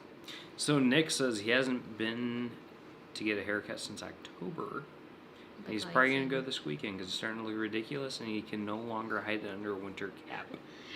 It's too warm out. Derek's younger brother hasn't had his hair cut since the pandemic started, and it's like down to his shoulders now. He has like that long hair. It's like he's going for like Kevin Sorbo Hercules look. He laughed so hard because I gave him ponytail holders in his stocking for Christmas, and he like could not stop laughing. It was pretty funny. Scrunchies. They weren't scrunchies. They were scrunchy brand. Yes, scrunchy brand. Because scrunchies are like kind of a specific type of ponytail holder. So my little brother did put it up in like a top knot sort of thing one day, which was pretty funny. And I thought it was very cool. Because, you know, I wish I could pull that off. So Nick Barnett says... No, I already read that. So Ermi is saying that, man buns, yes. Thank you, Ermi. But she's also saying that her haircut in 2018 was in Berchtesgaden. So she got a cut Germany. in Germany, and she just doesn't want In Deutschland. anyone to hurt that one. Wow, that's incredible. Yeah, no, I had a buddy who did, I feel like a few years ago it was pretty popular for people to do, like, those, like, year-long, like, break from work, whether it was between, like, grad school and work or whatever the heck it was. And they would go and they would travel through, like, Southeast Asia or South America or whatever for, like, a year. And a good buddy of mine did that, and he did, like, the man bun. I was like, I remember coming to you, I'm like, Dan has a man bun. And you were like, you're not allowed to have a man bun. And that's just sad. I want a man bun, guys. Sorry, babe. I feel like I could pull it off. Just give me time. Nah. I like your hair this Love you. way. You look real cute. Nick says, I would only grow my hair out long again if I lived in Athens or somewhere with similar climate, since it only looked nice to me and was easy to manage there. Nice. He says he did grow out his hair really long for 2 years before, little did he know that COVID would come along. Nice. I mean, it's nice to not have to get your hair cut often, but sometimes you just need it, like, shaped and everything, even if you're a dude. Yeah, so Mark is saying that his county actually opened to the 1C group early, and he got his drive-through fire department. His girlfriend got hers at a CVS drugstore. That's awesome. So somebody in the Walters World Facebook group, Allison, was talking about, I don't think I actually talked to you about this. It was right before we started the live stream. No, but I know Allison. She was saying, she's works in the medical field, and she's seeing a lot of vaccines unfortunately being wasted, thrown out in Idaho, and we're in Utah, so we're kind of close to that. And she's like, depending on what state you live in, where you live, like, it doesn't hurt to just get on that waiting list for any sort of, like, if something comes up. And they need to vaccinate people because somebody had missed their appointment or whatever, to just call throughout the pharmacies. And I was like, that would be so great. And I got, like, really excited for a second, and then I was like, wait a minute, we're only here for another week and a half or so. And then we're only in California for 4 weeks. So I don't know if we would be able to make that work, because it depends on, like, how long in between the two vaccines and stuff. No, but if we got our first vaccine, we would extend our trip to be like, we're going to get vaccinated. Come back to... I mean, sure. Yeah, I guess in California... We could probably make it work in California, but we can't make it work here. But I have a feeling it wouldn't work so well in California as it would here. Nick's saying, yes, during those 2 years, I went 2 to 3 times to get it touched up. Okay, that makes way more sense then. Just to, like, have no split ends and everything. Oh, thank you. Derek gave me a Dove chocolate because he knows me so well. Thank you. And you're on keto, so you don't even get one. You just wanted to get me a Dove chocolate? I'm a Naza boy. You're so nice. Ermi says, my 87-year-old mother just got scheduled to have her first vaccine next week. Oh my gosh, I'm so cool. sorry to hear it took so long, but that's great. Yeah. And Ermi, you're in the South? Is your mother also in the South with you guys? Or, what part of the country does she live in? That's interesting. But no, so now I can't talk. Now you can't. My plan works. She can't talk. Dara's taking away the live stream. Let's take this down another alley. No, so Lori Sims, lots of older people in Palm Springs. I don't think we have any extra shots. Yeah. Probably. Thomas Reiser's on. What's up, Lori Thomas? Sims knew exactly what I was trying to say. What's up? But there's actually a lot of retired people around where we are too.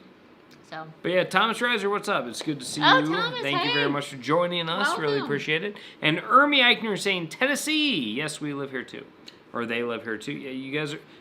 I remember that you guys are in Tennessee and you guys were heading down and, like, Darian scared you or something. There's, like, a whole, like, yes. hiding in a bush. Yes. Or something. That was pretty funny. Darian hid in the bush. Darian hid in the... Not me. Darian. Mr. Spaghetti Eyes hid in the bush.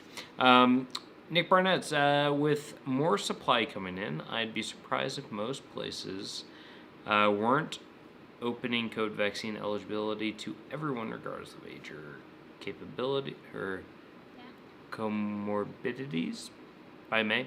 Yeah, I think that's what the administration's saying, is that like by May they expect every adult to be able to like get a vaccine. Yeah, we'll see. So that's the hope. Hopefully, fingers crossed. Anyway, so we're kind of reaching. We've gone through our list of things to consider. Did we? I don't even know. We did. We did. Are there any things that you wanted to add? Oof. Darian Solani says, hee hee hee, spaghetti eyes. Nice. Is there anything else I want to talk about AirBNBs or VRBOs or vacation rentals? Because one thing that we kind of touched on that I was going to add, but Derek kind of said it in a different way, is like, if you're going to be going somewhere for a long, extended period of time, bringing certain things, like comforts of home, can be helpful. Like, I even brought, I mean, I know you already kind of said this, but like, I brought like the pan that I like to cook eggs in. And we're going to be gone from home for months. An indefinite amount of months. So, like, we're good for a while. We understand that this is a different setup than most people's, like, vacations would be and everything. But we brought all the things that we, like, that just really, like, I would genuinely miss. And being mindful about what those things are within your home and, like, what kind of makes your day-to-day life is going to be important on that front. And then we brought, like, a few things that were the more touches of home, like things that we didn't necessarily always use, but things that were like entertainment.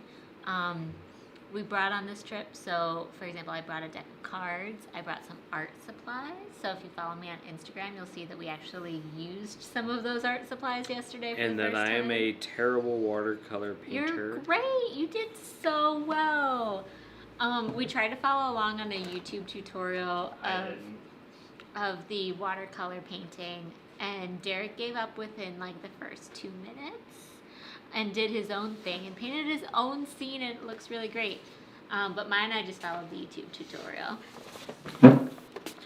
This is Eliz following the YouTube tutorial. This is me not following the YouTube tutorial. Because I decided I wanted to draw some, I don't know, I wanted to paint somebody on a boat jumping in the water. Don't cover your mouth while you talk. So, this is what it was supposed to look like. This is what it was supposed to look like. This is what Derek did. But I thought it was cool what Derek did. This is kind of like ink blots. Like, what do you see? I'm like, boat in the water, fishing, stream. I don't know, guys. So we used our imagination.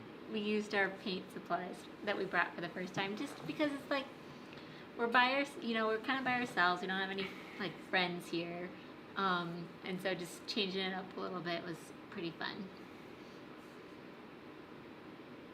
Sorry, I was reading about paintings. And then I saw Mark Smith say my girlfriend was bummed out when they took her peanut butter in Europe, and that is everything to me because I love peanut butter. You do. You really do. Oh my god, peanut butter, smoothies. Was it because it was like considered a liquid or something? Oh god. Thomas says don't be hard on yourself, Derek. Thanks, Thomas. I appreciate that. Practice makes perfect, Derek. Derek hadn't painted. When's the last time you painted? Elementary school, I don't know. Right, so like that's phenomenal. First time in a long time.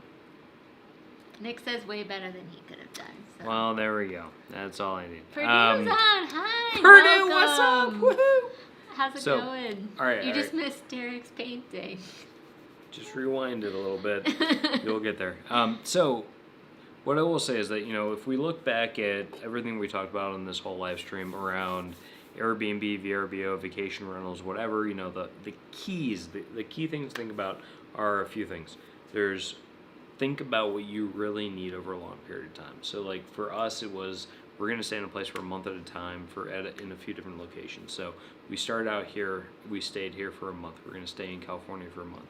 We stayed in Tucson for a week. whatever. So for us, it's fully stocked kitchens, comfortable beds, air conditioning, some sort of private outdoor space.